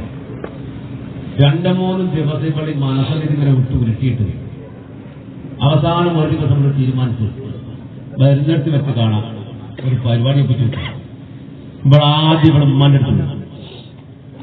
അടുത്ത് പോയിട്ട് പറഞ്ഞു, പിന്നെ നമ്മുടെ അപ്പുറത്തെ വീട്ടിലെ നഫീസാന്റെ മംഗലം കഴിഞ്ഞില്ലേ? കഴിഞ്ഞ്. അപ്പുറത്തെ വീട്ടിലെ ഖദീജാന്റെത് കഴിഞ്ഞില്ലേ? കഴിഞ്ഞ്. അപ്പുറത്തെ വീട്ടിലെ സാറാന്റെത് കഴിഞ്ഞില്ലേ? കഴിഞ്ഞ്. സൂറാന്റെ എണ്ണ ചെയ്ത് സൂറ. അപ്പൊ ഉമ്മ അറിയില്ലോ, ഞാൻ വാപ്പാനോട് പറയട്ടെ. അപ്പൊ ഇവിടെ പറഞ്ഞു, വാപ്പാനോട് നിങ്ങൾ പറയുകയാണെങ്കിൽ ഒരു കാര്യം കൂടി പറഞ്ഞു. എന്താ?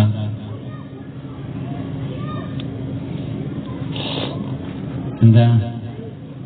എനിക്കൊരാളിഷ്ടം. അതായത് ആ ജയിലിൻ്റെ അകത്ത് കിടക്കുന്ന കള്ളൻ. ഉമ്മ പറഞ്ഞു, എന്ന് വർത്താനായിട്ട് പറഞ്ഞത് ഒരു പറ. അങ്ങനെ ഉമ്മ മെല്ലെ ഉപ്പാന്റെ അടുത്ത് പോയി നോക്കുമ്പോ ഉപ്പ അങ്ങനെ ഇരിക്കുന്നുണ്ട്. ഉമ്മക്കാകെ ബേജാറായി. ഇതെങ്ങനെയാ പറയാ? ബേജാറായപ്പോ വേക്കിൽ നിന്നിട്ട് മെല്ലെ വിളിച്ച്,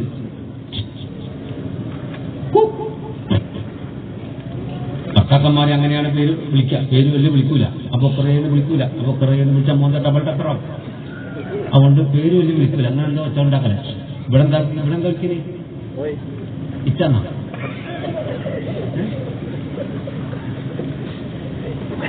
ഇവിടെ എന്താ വിളിക്കുക? പൂന്ന. പൂ. ആ പിള്ളേപ്പിള്ളേർക്കുള്ള പേര് പൂന്ന.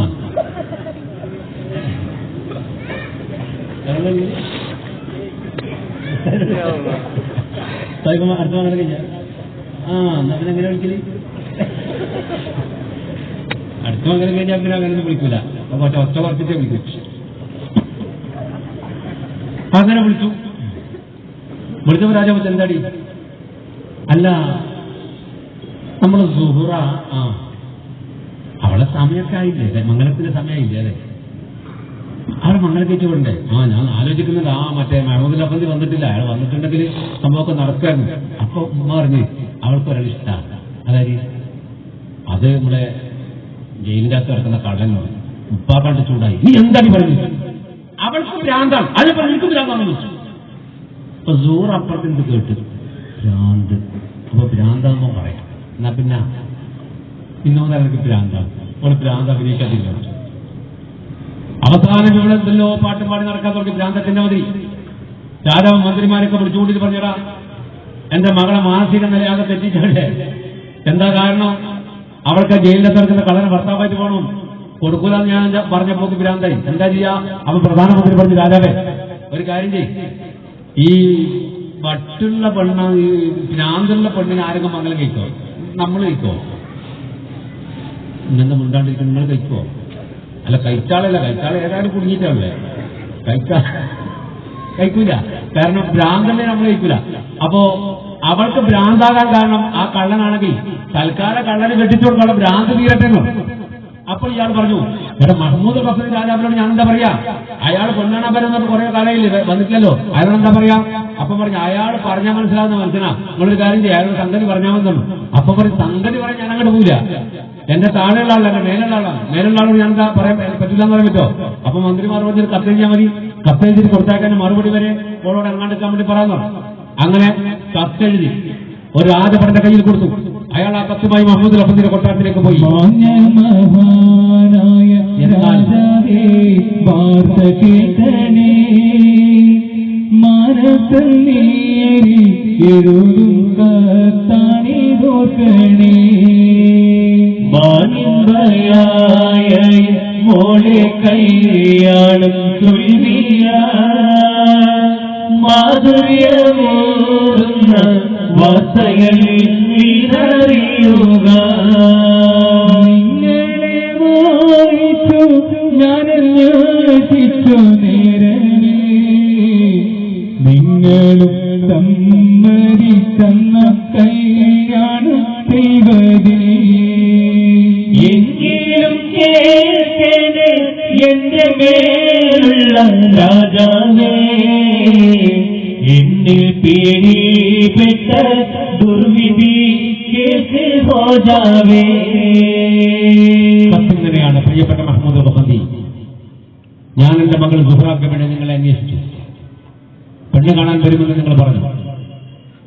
അത് വിചാരിച്ച് ഞാൻ പട്ടിനുടുപ്പുകളും സ്വർണ്ണാഭരണങ്ങളും തയ്യാറാക്കി വെച്ചു. എന്നാൽ നിങ്ങൾ വന്നില്ല.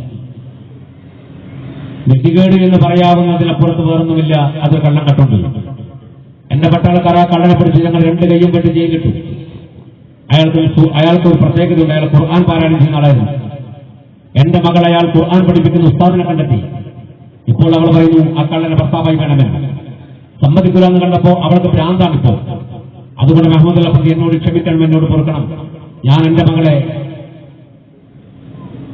ആ കള്ളന് കെട്ടിച്ചു കൊടുക്കാൻ തീരുമാനിച്ചിട്ടുണ്ടെന്നാണ്. എന്നോട് ക്ഷമിക്കണേ, പൊറുക്കണേ. നീ കത്താണ് മൂപ്പരുണ്ടായത്.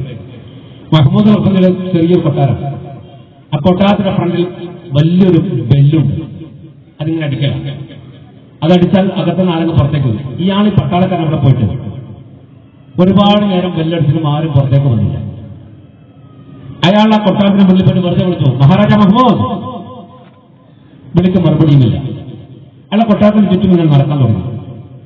ചപ്പുചപ്പറുകൾ കൂടിയിട്ടുണ്ട്, മാറാല പിടിച്ചിട്ടുണ്ട്. ഒരു 6 മാസത്തിലധികം അവിടെ ആളില്ലാത്ത പോലത്തെയാണ് ആ കൊട്ടാരത്തിന്റെ അവസ്ഥ. അയാളിങ്ങനെ കറങ്ങിയിട്ട് വീണ്ടും വന്നിട്ട് മുസ്ലിം ഒന്നുകൂടി വിളിച്ചു, മഹാരാജ മഹ്മൂദ്. ആ വിളി കൊട്ടാരത്തിന്റെ ചുമരിൽ തന്നെ പ്രതിധ്വനിച്ചു എന്നല്ലാതെ മറുപടി അറിയില്ല. ആരുണ്ടായിരുന്ന ഇയാൾ പോവാൻ. അയാൾ ഗേറ്റിന്റെ അടുക്കിലേക്ക് എത്തുമ്പോ ആ കൊട്ടാരത്തിന്റെ പഴയ വാതിൽ ഒരു കരകരാരവത്തോടെ തുറന്നു. അയാൾ തിരിഞ്ഞു നോക്കുമ്പോ ഒരു വൃദ്ധയായ സ്ത്രീ കണ്ണിനിങ്ങനെ കൈവച്ചിട്ട് മുറ്റത്തേക്ക് ഇറങ്ങി വന്നു. ആരാ നോക്കാൻ. ദൂരെ ഒരു ചെറുപ്പക്കാരനെ കണ്ടപ്പോ ആ ഉമ്മ ഇങ്ങനെ വിളിച്ചു, മോനെ മഹ്മൂദേ, ഉമ്മ ഇവിടെ ഉണ്ട്, ഉമ്മ മരിച്ചിട്ടൊന്നുമില്ല, 6 മാസമായാലും നീ ഇവിടെ പോയി, നീ ഇങ്ങോട്ട് വാ. മോനെ മഹ്മൂദേ, നീ ഇങ്ങോട്ട് വാ, ഞാനിവിടെ ഉണ്ട്. തന്റെ മകൻ മഹ്മൂദ് ലഫ്ദിയാണ് തെറ്റിദ്ധരിച്ചിട്ട് ഉമ്മയാണ് ആ വിളിക്കുന്നത്. രാജഭടൻ വന്നില്ല. അയാൾ അവിടെ തന്നെ നിന്നു. മകൻ തന്നിലേക്ക് വരുന്നില്ല എന്ന് തോന്നിയിട്ടാവണം മഹ്മൂദ് ലഫ്ദിയുടെ മാതാവ് മുറ്റത്തൂടെ വെച്ച് വെച്ച് നടക്കാൻ തുടങ്ങി. പെട്ടെന്ന് കാൽ തെറ്റി താഴേക്ക് വീണു. മണ്ണിലേക്ക് വീണപ്പോൾ അയാൾ ഓടി വന്ന് പിടിച്ചേൽപ്പിച്ചു. അപ്പോൾ 2 കൈയിൽ ചുരുട്ടിപ്പിടിച്ചിട്ട് കണ്ണ് കാണാത്ത ആ പാപം പെണ്ണ്, കണ്ണിന്റെ കാഴ്ച പറഞ്ഞ പെണ്ണ് ഈ ചെറുപ്പക്കാരന്റെ മുഖത്ത് നോക്കിക്കൊണ്ട് പറഞ്ഞു, മോനെ മഹ്മൂദേ, നീ എന്താ ഉമ്മ വിളിച്ചിട്ട് വരാത്തത്? അയാളെ പറഞ്ഞു, പ്രിയപ്പെട്ടമ്മ, ഞാൻ നിങ്ങളുടെ മകൻ മഹ്മൂദ് ലഫ്ദി അല്ല. അയാളെ കാണാൻ വേണ്ടി വന്നവർ രാജഭടൻ മാത്രമാണ്. അത് പറഞ്ഞപ്പോ ഈ പെണ്ണുകൾ കയ്യങ്ങട്ട് വിളിച്ചിട്ട് നിലത്തങ്ങട്ട് കുത്തിയിട്ട് പൊട്ടിക്കറിയാൻ തുടങ്ങി. രാജഭടൻ കൂടെ ഇരുന്ന് ചോദിച്ചു, നിങ്ങളുടെ മകൻ എന്ത് പറ്റി? മഹ്മൂദ് ലഫ്ദി എവിടെ പോയി?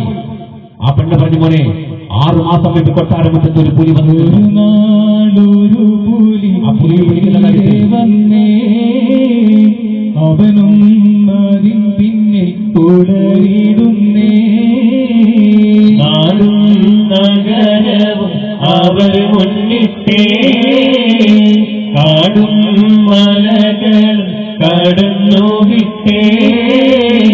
വീട്ടിലൊരു സുഖം എനിക്കില്ലേ, കൂട്ടിനവരിങ്ങ് വരുന്നില്ലേ. വീട്ടിലൊരു സുഖം എനിക്കില്ലേ, കൂട്ടിനവരിങ്ങ് വരുന്നില്ലേ. മറഞ്ഞു പോയി വിവരമില്ല, എന്താണിനി ചെയ്യാൻ ഒരു നാളൊരു പുലി ഇവിടെ വന്നേ. അവനും അതിൻ പിന്നിൽ കൂടറിയുന്നേ. നാടും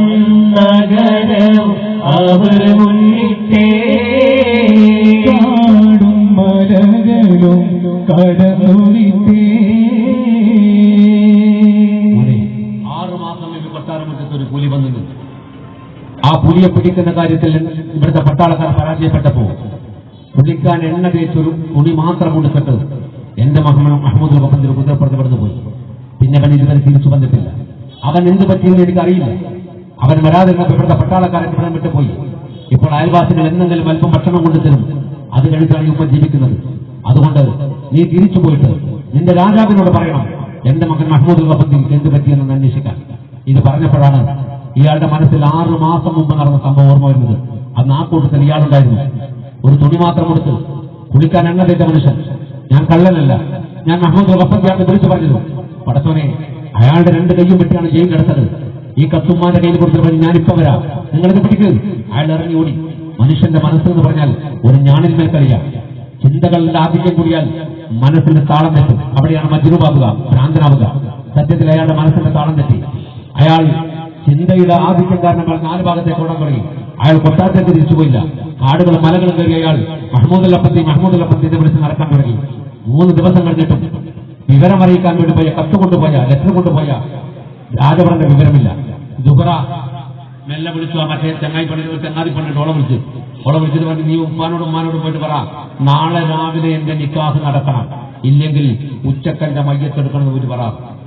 ഇവിടെ പോയിട്ട് പറഞ്ഞ് നാളെ രാവിലെ നിക്കാഹ് നടക്കണം, ഉച്ചക്ക് മയ്യത്തെടുക്കണം. രാജാവ് പറഞ്ഞു, എന്നിട്ട് രാത്രി മയ്യത്തെടുത്താൽ വെക്കാൻ പറഞ്ഞു. അപ്പൊ ഇവിടെ പോയിട്ട് എന്താ രാജാവിന് ഒന്നുമില്ല.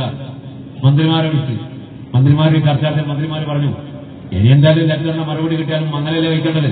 ഇനിയിപ്പോ അതിന് കാത്തിക്കൊന്നും വേണ്ട, അവിടെ തൂങ്ങി ചത്തിട്ട് പിന്നെ അത് ഇറങ്ങാറാവും. അതുകൊണ്ട് നാളെ നിക്കാഹ് കഴിക്കാന്ന് പറഞ്ഞത്. അഹമ്മദ് രാജാവ് അവിടുന്ന് വിവരം കിട്ടാത്തത് കൊണ്ട് ഈ രാജാവ് പ്രഖ്യാപിച്ചു, നാളെ രാവിലെ ദുഹറാന്റെ നിക്കാഹാണ്. മംഗലം കഴിക്കുന്ന വരൻ പുതിയാപ്പിള ജയിലിന്റെ അകത്ത് കിടക്കുന്ന കള്ളനാണ്. കൊട്ടാരത്തിന് സന്തോഷമാണ്. പക്ഷെ ജനങ്ങൾക്കൊക്കെ ഭയങ്കര അത്ഭുതം. ഈ പെണ്ണിന് എന്തിന്റെ സുഖട, ഏതെങ്കിലും മനുഷ്യൻ ജയിലിലെ കള്ളനെ വർത്താവേ കൊണ്ടെന്നറിയോ. ഒരു പട്ടാളക്കാരൻ പോയിട്ട് ജയിലിൽ പോയിട്ട് പറഞ്ഞു, ഹലോ കള്ള, നീ ആള് ഭാഗ്യവാനടാ, അല്ലേ, നിന്റെയും സുഹറാന്റെയും മംഗലം നിശ്ചയിച്ചു. മഹ്മൂദല്ലപ്പം നെഞ്ചിൽ കൈവച്ച് പൊട്ടിക്കരഞ്ഞു പോയി. രാത്രി സംസ്കാരം, നാളെയാണ് നിക്കാഹ് നടക്കുക. രാത്രി സംസ്കാരം കണ്ടു. ആ ജയിലിന്റെ അകത്ത് വെച്ചുകൊണ്ടയാൾ നിസ്കരിച്ചു കഴിഞ്ഞിട്ട് കൈപ്പറ്റിയില്ലാത്ത 2 കൈയും അല്ലാഹുവിലേക്ക് വരുത്തി പറഞ്ഞു, പടച്ചോനെ, നാളെ എന്റെ നിക്കാഹ് നടക്കാൻ പോവാ. ജീവിതമാണ് ഹൈറെങ്കിൽ എന്റെ ഹൈറായ കോലത്തിൽ ജീവിപ്പിക്കണം. ഇല്ലെങ്കിൽ നാളെ നിക്കാഹിന് വേണ്ടി എന്നെ വിളിക്കാൻ വരുന്നവരുടെ മുന്നിൽ ഞാൻ ഈ വിരിച്ചു വെച്ച മുസല്ലക്കകത്ത് മയ്യത്തായി കിടക്കണം. പടച്ചോനെ, ഈ പ്രാർത്ഥന ഞാൻ നിന്നിലേക്ക് വെക്കുന്നത് ബിഹുദരി മുഹമ്മദ് മുസ്തഫ സല്ലല്ലാഹു അലൈഹി മുഹമ്മദ് സല്ലല്ലാഹു അലൈഹി വസല്ലം. ഒരൊറ്റ ദുആ, പിന്നെ പ്രാർത്ഥനയില്ല, പിന്നെ സ്വലാത്ത് മാത്രം. ഒറ്റ ദുആ തേർന്നുള്ളൂ. ജീവിതം ഹൈറാണെങ്കിൽ ഹൈറായ കോലത്തിലാക്കണം. ഇല്ലെങ്കിൽ നാളെ അവര് വരുമ്പോ ഇതിന്റെ മേലെ മരിച്ച മയ്യത്തായി കിടക്കണം.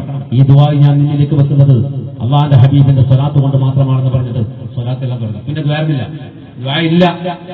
ആ സ്വലാത്തിലടങ്ങി എല്ലാ സങ്കടവും, ആ സ്വലാത്തിലടങ്ങി എല്ലാ പ്രയാസവും, ആ സ്വലാത്തിലടങ്ങി എല്ലാ ദ്വായും. പിന്നെ സ്വലാത്ത് മാത്രമേ ഉള്ളൂ. സ്വലാത്ത് ചൊല്ലി ചൊല്ലി ചൊല്ലി ചൊല്ലി അയാൾക്കൊരു മയക്കം വാങ്ങിച്ചു. അയാൾ ആ മുസല്ലക്കകത്തേക്ക് ചെരിഞ്ഞ് പിന്നെ കിടന്നുറങ്ങി. ഉറങ്ങിയതല്ല, റബ്ബ് ഉറക്കി. ഒരു ഉറക്കിലാണ് അയാൾ കള്ളനായി പിടിക്കപ്പെട്ടത്. മറ്റൊരു ഉറക്കിലേക്കാണ് അള്ളാഹു അയാളെ കൊണ്ടുപോയത്. ഉറക്കിൽ ഇങ്ങനെ ഉറങ്ങുമ്പോഴും അയാളുടെ മനസ്സിൽ സ്വലാത്താണ്, കൽബിൽ സ്വലാത്താണ്, ചിന്തയിൽ സ്വലാത്താണ്, അന്തരീക്ഷം മുഴുവൻ സ്വലാത്താണ്. ഒരു 3 സ്വലാത്ത് എല്ലാവരും ചൊല്ലി. ബിഫദ്ലി മുഹമ്മദ് മുസ്തഫ സല്ലല്ലാഹു അലാ മുഹമ്മദ് വസല്ലം, സല്ലല്ലാഹു അലാ മുഹമ്മദ് സല്ലല്ലാഹു അലൈഹി വസല്ലം, അല്ലാഹുമ്മ സല്ലി അലാ മുഹമ്മദ് യാ റബ്ബി സല്ലി അലൈഹി വസല്ലം. അല്ലാഹു നമുക്ക് സ്വലാത്ത് റസൂൽ ശരീഫിൽ എത്തിച്ചു കൊടുക്കട്ടെ. ഇനി ഒരു സ്വലാത്തിന്റെ അത്ഭുതകരമായ സംഭവം നടക്കാൻ പോകും. ഇയാൾ സ്വലാത്ത് ചൊല്ലി ചൊല്ലി ചൊല്ലി ചൊല്ലി ഉറക്കിൽ ഇയാൾ സ്വപ്നം കാണുന്നതാണ്. സ്വപ്നം ഇങ്ങനെ കാണാം. അങ്ങനെ സ്വപ്നവും കണ്ട് ഇയാൾക്ക് ഇനി എന്താണ് സംഭവിക്കുന്നത് എന്ന് പറയുന്നതിന് മുമ്പ് നമ്മൾ പരിപാടി സംഘടിപ്പിച്ചത് നമ്മളെ 25ാം വാർഷികമാണ്. ദിക്റിന്റെ 25ാം വാർഷികമാണ്. ഹാജ തങ്ങളുടെ ആ ഒരു പൊരുത്തത്തിലാണ് നമ്മുടെ പരിപാടി സംഘടിപ്പിക്കുന്നത്. അതുകൊണ്ട് അടുത്ത കൊല്ലം നമുക്ക് ഇതേപോലെ പരിപാടി സംഘടിപ്പിക്കണം. അതിനുവേണ്ടി നിങ്ങൾ കുറച്ച് സഹായിക്കണം. അടുത്ത കൊല്ലത്തേക്ക് ഇപ്പം പൈസ കൊടുക്കാമെന്ന് പറഞ്ഞില്ല, നിങ്ങൾ പേര് കിട്ടിയാൽ മതി. എനിക്ക് സ്ഥലമില്ല, വീടുമില്ല. സ്ഥലമൊന്നും വേണം, വീടും വേണം. വേറെ തിരിച്ചു വന്ന് ഒരാഴ്ചക്കുള്ളിൽ ഞാൻ സ്ഥലമൊന്നും വാങ്ങി. പൈസ ഒന്നും കയ്യിലുണ്ടായിട്ടില്ല. അള്ളാന്റെ പുസ്തകത്തിൽ വാങ്ങിയപ്പോൾ എനിക്ക് തോന്നി ഒന്നും കൂടി ഹാജത്തങ്ങളെടുത്ത് പോകണം, ഒരേണ്ടാക്കണ്ട. സ്ഥലം വാങ്ങി അടുത്ത കൊണ്ട് ഞാൻ ഹാജത്തങ്ങളെടുത്ത് പോയി അജ്മീർ. എന്നിട്ട് പറഞ്ഞു, തങ്ങളെ ഞാൻ കഴിഞ്ഞാലും വന്ന സ്ഥലം വാങ്ങാൻ പറഞ്ഞിട്ടുണ്ട്, ഇനി എനിക്ക് പുരണ്ടാക്കണം. ഇയാൾക്ക് കഴിഞ്ഞ് തിരിച്ചു വന്ന് വീടിന് കുത്തിയടിച്ചു. കുത്തിയൊക്കെ അടിച്ചു കഴിഞ്ഞ് പുരണ്ടാക്കിയ മൂന്നാം വട്ടം ഹാജത്തങ്ങളെടുത്ത് പോയി. എന്നിട്ട് എന്റെ ഓരോന്ന് പൂർത്തിയാക്കാനും അതുപോലെ തന്നെ അതിന് ഉദ്ഘാടനത്തിനും വേണ്ടി പോയി. മൂന്നാമത്തെ വർഷം വീടുണ്ടാക്കി. എന്റെ വീട്ടിൽ ഞാൻ പേരിട്ടു ഖദീബ് നവാസ് എന്ന്. എന്റെ വീടിന്റെ പേരിട്ടതാണ്. ഹയാത്തങ്ങടുത്ത് പോയിട്ടാണ് ഞാൻ ഈ 3 കൊല്ലം കൊണ്ട് എന്റെ വീടുണ്ടാക്കിയത്. വീടത്യാവശ്യം എല്ലാം കൂടെ ഞാൻ മനോഹരമായി ഉണ്ടാക്കി. അപ്പോ എങ്ങനെ ഉണ്ടാക്കാനൊന്നും പറയാൻ പറ്റില്ല. അതിന്റെ കട്ടിലെ വെപ്പിന് ഞാൻ പണക്കാർ റഷീദിലേക്ക് നിങ്ങൾ വന്നിരുന്നു. തങ്ങളെ എന്റെ പുറത്ത് കെട്ടിയിട്ട് പറഞ്ഞു, അതൊന്നും സാരിൽ തൊട്ടിക്കാതെ തങ്ങളെ വർക്കക്കൊണ്ടുണ്ടായിട്ടുള്ളൂ. ഹയാത്തങ്ങളെ വർക്കത്തുണ്ട്. നന്നായി വീടുണ്ട്. 3ാമത്തെ കൊല്ലം ഞാൻ വീട് എന്റെ കുടിയിൽ കയറി. വീടിന്റെ ഗേറ്റിന് ഇപ്പോഴും വന്നാൽ നിങ്ങൾക്ക് കാണാം ഖദീബ് നവാസ് എന്ന് ഞാൻ എഴുതി വെച്ചിട്ടുണ്ട്. ഒത്തി കിട്ടില്ല. അത് അജ്മീർ പോയിട്ട് കിട്ടിയത് ആ വർക്കത്തോട് കിട്ടിയത്. ആ പൊരുത്തത്തിലും വർക്കത്തിലാണ് ഇവിടെ നമ്മൾ എത്തുന്നത്. അതുകൊണ്ട് ഖാജാത്തങ്ങൾ നമ്മളെല്ലാ പ്രയാസങ്ങളും ആ മഹാമനീഷിയുടെ വർക്കത്തോടുള്ള മാറ്റി തരുമാറാണ്. കിനാബ് കാണുക. എന്താ കിനാബ്? അയാൾ ഉറക്കത്തിൽ നിന്ന് സ്ഥലത്തില്ല. സ്ഥലത്തിലെ കിനാബാണത്. അയാൾ ഇങ്ങനെ തോട്ടത്തിലൂടെ നടന്നു പോകാം. തോട്ടത്തിലൂടെ നടന്നു പോകുമ്പോൾ ദൂരെ ഒരു ലൈറ്റ് കണ്ടു, ഒരു പ്രകാശം. ആ പ്രകാശം കണ്ടപ്പോൾ അയാൾ പ്രകാശത്തിലേക്ക് അടുത്തു.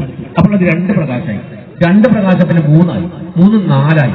4 പ്രകാശങ്ങളിലേക്ക് ഇയാൾ നടന്നു പോകുമ്പോൾ 2 പ്രകാശം അപ്പുറത്തും 2 പ്രകാശം ഇപ്പുറത്തും നടുക്ക് സൂര്യനെ പോലെ പ്രകാശം. അയാൾ വീണ്ടും അടുക്കാണ്. അടുത്തിങ്ങനെ വരുമ്പോഴാണ് ഈ 5 പ്രകാശങ്ങൾ മനുഷ്യരൂപം കൊണ്ട് നിൽക്കുന്നത്. ഒരു ഭാഗത്ത് കാണുന്നത് മഹാനായ അബൂബക്കർ സിദ്ദീഖ് ഉമർ ഫാറൂഖ് റളിയല്ലാഹു അൻഹു, മറുഭാഗത്ത് കാണുന്നത് മിനൂറിൽ ഉസ്മാൻ ഇബ്നു അഫ്ഫാൻ അലി മുർത്തദ റളിയല്ലാഹു അൻഹു. അതിന്റെ മധ്യത്തിൽ കാണുന്നത് ബഹുമാനപ്പെട്ട പരിശുദ്ധ പ്രവാചകൻ അഷ്റഫുൽ ഖൽഖ് ത്വഹ മുഹമ്മദ് മുസ്തഫ.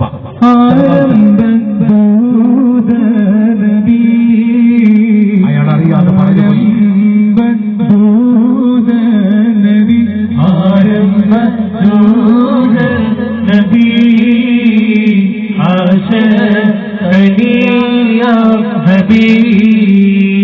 അബൂബക്കർ സിദ്ദീഖും ഉമർ ഇബ്നുൽ ഖത്താബും സിന്ദൂറൈനി ഉസ്മാനും അർശിൻ കൂലി അലിയും ജന്നാത്തിൻ തോപ്പിന്നൊടി ജന്നാത്തിൻ തോപ്പിന്നൊടി ജന്നാത്തിൻ തോപ്പിന്നൊടി കണ്ടു അവന്തിയൊലി.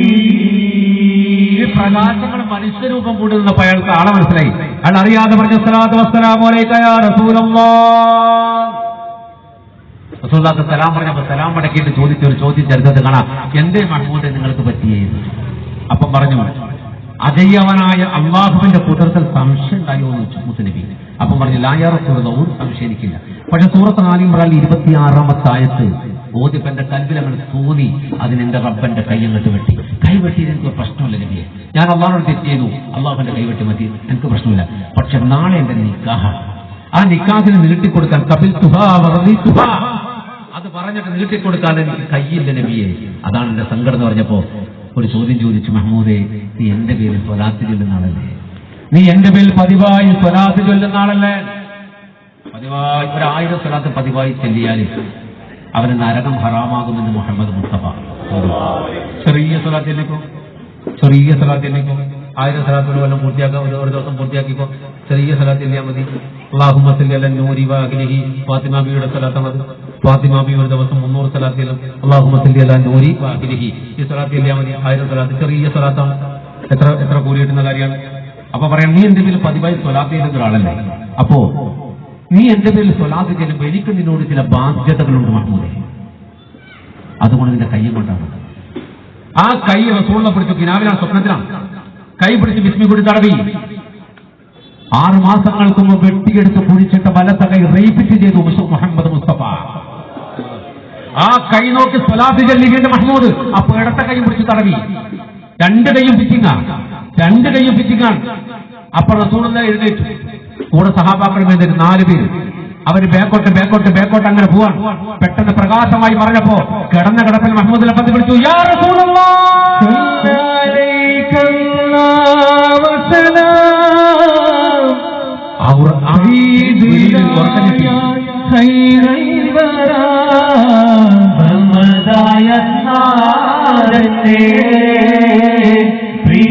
പ്രിയമഹബൂബേ സർവജ്ഞനാഥന്റെ പ്രിയമഹബൂബേ സമദായനാഥന്റെ പ്രിയമഹബൂബേ സർവജ്ഞനാഥന്റെ പ്രിയമഹബൂബേ. ആ വീട്ടിൽ ഉറക്കം ചെട്ടിപ്പോയി തോന്നി, പടച്ചോൻ ഞാൻ കണ്ടിട്ട് കിനാവണോ, എനിക്ക് കൈയില്ലേ? അയാൾ കൈ ഉണ്ടോ നോക്കാൻ വേണ്ടി ഇരുട്ടത്ത് വലത്തെ കൈ അടുത്ത കൈക്ക് ഒരു നുള്ളു കൊടുക്കുന്നത് ഉണ്ടോ നോക്കാൻ. അപ്പൊ എന്താ കഥ അറിയോ? നുള്ളാൻ ഈ കൈയും കൊള്ളാൻ ഈ കൈയും കൊടുത്തിട്ട് തന്നെയാ പോയത് മുത്ത് മുഹമ്മദ് മുസ്തഫ. ഇതാണ് സ്ഥലം. പിന്നെ നേരം വെളുക്കുന്ന ഒരു സ്ഥലത്തില്ല. രാവിലെ സുബഹി നിസ്കാരം കഴിഞ്ഞ സ്ഥലത്താണ്. അയാളെ മങ്ങൽ അയാൾ പറഞ്ഞു. അങ്ങനെ മങ്ങലുണ്ടെന്ന് അയാൾക്ക് ബോധമില്ല. ജയിലിന്റെ ഉള്ളിൽ അയാൾ ഇങ്ങനെ ഖുർആനും സലാത്തും സാധിക്കുന്ന ചൊല്ലി ഇങ്ങനെ ഇരിക്കുകയാണ്. അവസാനം കുറെ ഖുർആനൊന്നും പിന്നെ സ്ഥലത്തിൽ. ഇതന്നെ ഇപ്പൊ അയാളെ പണി. അപ്പൊ രാജാവിന് ബോധം വന്നു. തരവ് മന്ത്രിമാരെയൊക്കെ വിളിച്ചിട്ട് പറഞ്ഞു, നമുക്ക് ആകെ മറവി പറ്റിപ്പോയി. ഇന്നലെ തന്നെ പുതിയാപ്പള്ളി ഇറക്കി നല്ല റൂമ് താമസിപ്പിക്കേണ്ടതാ. നമ്മളത് അള്ള മറപ്പിച്ചതാണ്. ഇനി ആ താമസിക്കരുത്. നിങ്ങൾ പോയിട്ട് പുതിയാപ്പള്ളിനെ കൊണ്ടുപോയിട്ട് നിങ്ങൾ കുളിപ്പിച്ച് നല്ല റാഹത്തിൽ വസ്ത്രമൊക്കെ ധരിപ്പിച്ച് നിക്കാഹിന്റെ വേദിയിലേക്ക് കൊണ്ടുവന്നു. കാരണം മന്ത്രിമാരൊക്കെ പോയി എല്ലാവരും പുറത്തു നിന്ന്, പ്രധാനമന്ത്രി മാത്രം അകത്ത് കയറി. അപ്പൊ മൂപ്പര് കിബിലിയിലേക്ക് തിരിഞ്ഞിട്ട് മുസാഫ് ഇങ്ങനെ കൈ പിടിച്ചിട്ട് 6 മാസമായി ഖുർആൻ കൈകൊണ്ട് തൊടാത്തത്. കൈ ഇല്ലാത്തതുകൊണ്ട് നമ്മൾ എത്ര കാലമായി തൊടാത്തത് നമ്മളിപ്പം ചിന്തിച്ചോ. അപ്പോ കൈ ഉണ്ടായിട്ടും തൊടാത്തത് അള്ളാഹു തൗഫീഖ് തരട്ടെ. ഖുർആൻ ഇങ്ങനെ പിടിച്ചിട്ട് ഇയാൾ ഖുർആൻ ഓതിക്കൊണ്ടിരിക്കുമ്പോൾ സൂറത്ത് ആൽ ഇംറാൻ ഓതുന്നത്. ഈ ആയത്താണ് ഇയാൾ ഇടങ്ങേറാക്കി എത്തിച്ചത്. അതേ സൂറത്ത് ഓതുന്നു. അപ്പൊ ബാക്കിൽ ഇയാൾ വന്നു. ആര്? ഈ മന്ത്രി. ഇയാൾ വന്നു കൈ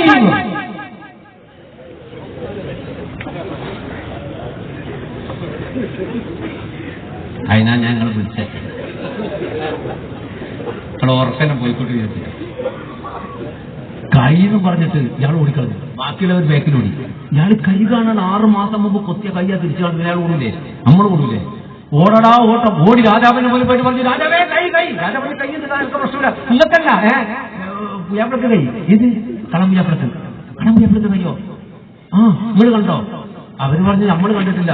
ഇവന്റെ അനാക്കിന്റെ സോടി നമ്മൾ ഓടിയതാണ്. നീ കണ്ടോ? ഞാൻ കണ്ട്. എന്ത് കൈ? അപ്പൊ ഒരുത്തം പറഞ്ഞ് കൈയായിരിക്കും, ഇവിടെ കാലായിരിക്കും കണ്ടത്. നീ മുണ്ടല്ലടാ, കാലാരെങ്കിലും ഇങ്ങനെ പൊക്കിയിട്ടായി മൂസാപ്പെടുത്തു നോക്കുവോ? ഞാൻ കൈ തന്നെയാ കണ്ടിരുന്നത്. അപ്പൊ രാജാ പറഞ്ഞു, ഈ കൈ കൊത്തിയോനെ വിളിച്ചിട്ട് പറഞ്ഞു. കൈ കൊത്തിയോനെ കൊത്തിക്കൊണ്ടെന്ന് രാജാ പറഞ്ഞു. നീ ആ മനുഷ്യന്റെ കൈ കൊത്തിയതല്ലേ? അതെ. കൈയിടുന്ന ഇവൻ പറയുന്നു, ഞാൻ കൊത്തിയിട്ട് പോയിച്ചിട്ടതാ. പിന്നെങ്ങനെ ഉണ്ടായത്? ഒരു കാര്യം ചെയ്യാം, നമുക്ക് പോയി വെക്കാം. രാജാവ് പറയാം, കൈ ഉണ്ടെങ്കിൽ കൈ കൊത്തി എന്ന് പറയുന്ന നമുക്ക് നിന്റെ കൈ ഞാൻ കൊത്തും. കൈ ഇല്ലെങ്കിൽ ഇപ്പൊ ഈ ഗുരുപാലുണ്ടാക്കിയ ചെയ്താണ് നിന്റെ കൈ ഞാൻ കൊത്തുന്നത്. അങ്ങനെ എല്ലാവരും പോയി ജയിലിന്റെ പുറത്തു നിന്നു. അപ്പോഴും മൂപ്പര് പുറാണൂരാണ്. രാജാവ് ബേക്കത്തെ വിളിച്ചു. പ്ലേയെ നോക്കി മഹമ്മദ് പന്തി മുസാഫട്ട് കൂട്ടി തിരിഞ്ഞു നോക്കി. ആ മുഖം കണ്ട് ഈ രാജാവ് ഞെട്ടി. അയാൾക്കറിയാൻ ഇയാളാണ്. അയാൾ പറഞ്ഞു, ഇത് മഹമ്മദ് പന്തി രാജാവല്ലേ?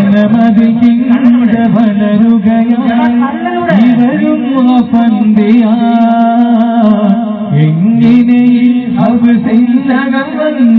രാജൻ നോക്കയായി അജമുകളനുമതി കൂടുന്നേ, അത്ഭുതമാരുടെ ചെയ്യുന്നേ, ആരംഭത്താലോതുന്നേ, ആ കഥ മുഴുവൻ ചൊല്ലുന്നേ. അജമുകളനുമതി കൂടുന്നേ, അത്ഭുതമാരുടെ ചെയ്യുന്നേ, ആരംഭത്താലോതുന്നേ, ആ കഥ മുഴുവൻ ചൊല്ലുന്നേ. മനമതിൽ ചിന്ത വളരുകയാ ഇവരും അസന്ധിയാ. എങ്ങനെ അഭിസിന്നകം വന്നു രാജൻ നോക്കയാ. രാജാവ് ഇത് മഹാരാജാവ് അഹമ്മദ് റഫീഖല്ലേ? കള്ളനെവിടെ?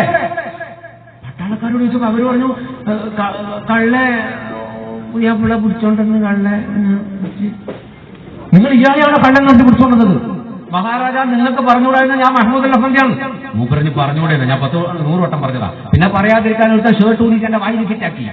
അപ്പൊ ഇയാൾ ചതാ അവനെ പിടിക്കണം. അപ്പൊ അവൻ വേഗത്തിൽ മഹ്മൂദ് അഫന്തിയോട് പിന്നെ അസ്സലാമു അലൈക്കും വലൈക്കും അസ്സലാം റഹ്മാനേ മാഫി അല്ലാഹ്. അപ്പൊ മഹ്മൂദ് അഫന്തിയോട് പറഞ്ഞു ഞാൻ അവനെന്തിനു ശിക്ഷിക്കണം? ശരിക്കും അവനേക്കാൾ വലിയ കുറ്റം നീയല്ലേ ചെയ്തത്. അവൻ മഹ്മൂദ് അഫന്തിയാണെന്ന് പറഞ്ഞപ്പോൾ തുണിയത്ത് വായി തിരികെ തെറ്റേയുള്ളൂ. നീയോ കള്ളനാണെന്ന് തെളിഞ്ഞോ? തൊണ്ടി മുതൽ പിടിച്ചോ? അങ്ങനെ പിടിച്ച് തെളിഞ്ഞാൽ ഇസ്ലാമിക ഭരണകൂടം നിലനിൽക്കുന്ന സ്ഥലത്ത് ഒരു കൈ വെട്ടും. നീ എന്താ ഇത് 2 കൈയും വെട്ടി? അത് ഇസ്ലാം പറഞ്ഞിട്ടുണ്ട് ഒന്നിച്ച് 2 കൈ വെട്ടാ. അപ്പൊ ഇയാൾ പറഞ്ഞു എന്നോട് ക്ഷമിക്കണം, എന്നോട് പൊറുക്കണം, ഒരു കാര്യം ചെയ്യാം. പിന്നെ അപ്പൊ ഈ മഹ്മൂദ് അഫന്തി പറഞ്ഞു ക്ഷമിക്കാനും പൊറുക്കാനും എന്തായി പ്രശ്നം? നിങ്ങളെല്ലാവരും തെറ്റ് ചെയ്തത് എന്നോടാണ്, ഞാനാണെങ്കിലോ ഒരു മനുഷ്യനാണ്. ഞാൻ തെറ്റ് ചെയ്തത് അള്ളാഹുവിനോടാണ്. അതുകൊണ്ട് അള്ളാഹു എന്നെ പരീക്ഷിക്കാൻ നിങ്ങളൊക്കെ ഒരു കഥാപാത്രമാക്കിയുള്ളൂ. അതുകൊണ്ട് നമുക്കൊക്കെ റബ്ബിനോട് ദ്വാരക്കാം. അപ്പ ഇപ്പ പറഞ്ഞു എന്നാൽ നിങ്ങൾ മഹ്മൂദ് അഫന്തിയാണെന്ന് ഞാൻ എന്റെ മോളോട് പറയട്ടെ എന്ന് ചോദിച്ചു. കാരണം ഓൾ അറിയില്ല എന്ന് ഇയാൾ വിചാരിച്ചത്. ഓളെല്ലാം അറിയുന്ന ആർക്കറിയാം? മഹ്മൂദ് അഫന്തിക്കറിയാം. മൂപ്പർ ചിരിച്ചോണ്ട് പോകാൻ പറയാൻ ഇയാള് പാവം ഓടിപ്പോയിട്ട് വിളിച്ചു മോളെ സുഹ്റ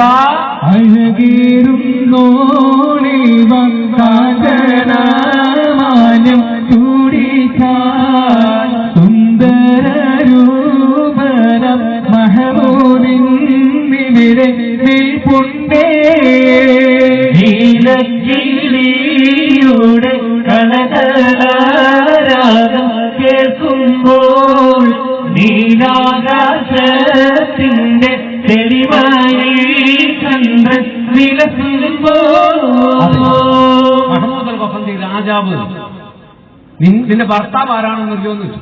അവള് പറഞ്ഞ മഹ്മൂദ് അഫന്തി അല്ലേ. അപ്പൊ നിനക്കിതറിയോന്ന് വെച്ചു. പാപ്പാ നിങ്ങൾ എന്നോട് ക്ഷമിക്കണം. സത്യത്തില് വല്ലാഹി ഇത് പറയൂല എന്ന് സത്യം ചെയ്ത് പറഞ്ഞപ്പോൾ മൂപ്പര് കഥ പറഞ്ഞു. അത് പറയാൻ പറ്റാത്തതുകൊണ്ടാണ് പിരാന്താക്കിയത് എന്ന് പറഞ്ഞു. അങ്ങനെ പിന്നെ കല്യാണം മംഗലം ചോറ് ഹേ ബാർ ഹേ അടിപൊളി ഹേ അത് പറയാണ്ടിട്ടാ നല്ലത്. മംഗലെല്ലാം നടന്നപ്പോ എല്ലാവർക്കും അറിയേണ്ടത് ഇയാൾക്കങ്ങനെ കൈ കിട്ടിയതാണ്. കൊത്തിയ കൈ തിരിച്ചു കിട്ടിയത്.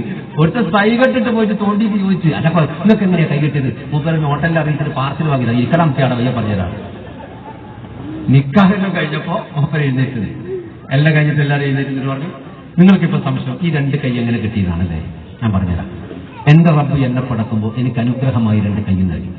ഞാൻ എന്നെ പടച്ച റബ്ബിനോട് നെറികേട് കാണിച്ചപ്പോ 2 കൈയും എന്റെ റബ്ബെന്നെ വെട്ടിമാറ്റി. എന്നാൽ റഹ്മത്തുൽ ആലമീൻ ലോകങ്ങൾക്ക് കരുണയും കൊണ്ടുവന്ന അഷ്റഫുൽ ഖൽഖ് മുഹമ്മദ് മുസ്തഫ സല്ലല്ലാഹു അലൈഹി വസല്ലമയുടെ പേരിൽ സ്വലാത്ത് ചൊല്ലിയപ്പോൾ ഇന്നലെ രാത്രി എന്റെ മുന്നിൽ എന്റെ നബി വന്നു. ആ പുണ്യ നബി എനിക്ക് 2 കൈയും തന്നു.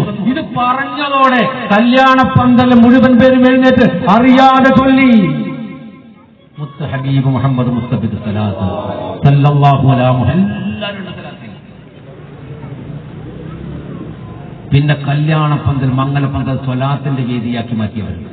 നിക്കാഹ് കഴിഞ്ഞ് 1 സെക്കൻഡ് താമസിക്കാതെ ഭാര്യയും കൊണ്ട് മഹ്മൂദ് അഫന്തി ഓടി തന്റെ ഉമ്മാന്റെ അടുക്കിലേക്ക്. അവിടെ പോയി നോക്കി ഡോറിന് തട്ടി. ഉമ്മ വാതിൽ തുറന്നു. മകനെ കണ്ടപ്പോ പൊട്ടിക്കരഞ്ഞ് നെഞ്ചത്ത് കരഞ്ഞിട്ട് ഉമ്മോനെ നീ എവിടെ പോയി? കഥകളെല്ലാം ഉമ്മയോട് പറഞ്ഞു. ഇതേതാ പെണ്ണ്? അപ്പൊ പെണ്ണിന്റെ കാര്യം പറഞ്ഞു. അപ്പോ അവർക്ക് വേണ്ടി ദുആ ചെയ്തത് സ്വന്തം മകന്റെ നെഞ്ചിൽ കിടന്നിട്ട് മഹ്മൂദ് അഫന്തി രാജാവിന്റെ പ്രിയപ്പെട്ട മാതാവ് എന്നേക്കുമായി കണ്ണടച്ചു. അത് മറ്റൊരു പരീക്ഷണമാണെന്ന് തിരിച്ചറിഞ്ഞ മഹ്മൂദ് അഫന്തി രാജാവ് ഉമ്മയുടെ മയ്യത്ത് പൊളിപ്പിച്ച് കഫംപടവ ധരിപ്പിച്ച് മയ്യത്ത് കെട്ടിൽ എടുത്തു വെച്ച് പള്ളിക്കാട്ടിൽ കൊണ്ടുവന്ന് മയ്യത്ത് നിസ്കരിച്ച് ഉമ്മാന്റെ മയ്യത്ത് കബറടക്കം നടത്തി മണ്ണ് വാരിയിടുമ്പോ വിളിച്ചു പറഞ്ഞു മിൻഹാ ഖലഖനാകും വഫിയാനുഈദുകും വമിൻഹാ നുഖ്രിജുകും താറത്തൻ ഉഖറാ. മനുഷ്യാമി മറന്നിടുന്നോ മത്താടി നടന്നിടുന്നോ ധനമോഹം കവർന്നിടുന്നോ ദുനിയാവ് വിടൂലെന്നോ. മനുഷ്യാമി മറന്നിടുന്നോ മത്താടി നടന്നിടുന്നോ ധനമോഹം കവർന്നിടുന്നോ ദുനിയാവ് വിടൂലെന്നോ ദുനിയാവ് വിടൂലെന്നോ. ഇത് തന്നെയാണ് എനിക്ക് എന്നോടും നിങ്ങളോടും ചോദിക്കാനുള്ളത്. നമ്മൾ ജീവിക്കുകയാണ്. ദുനിയാവ്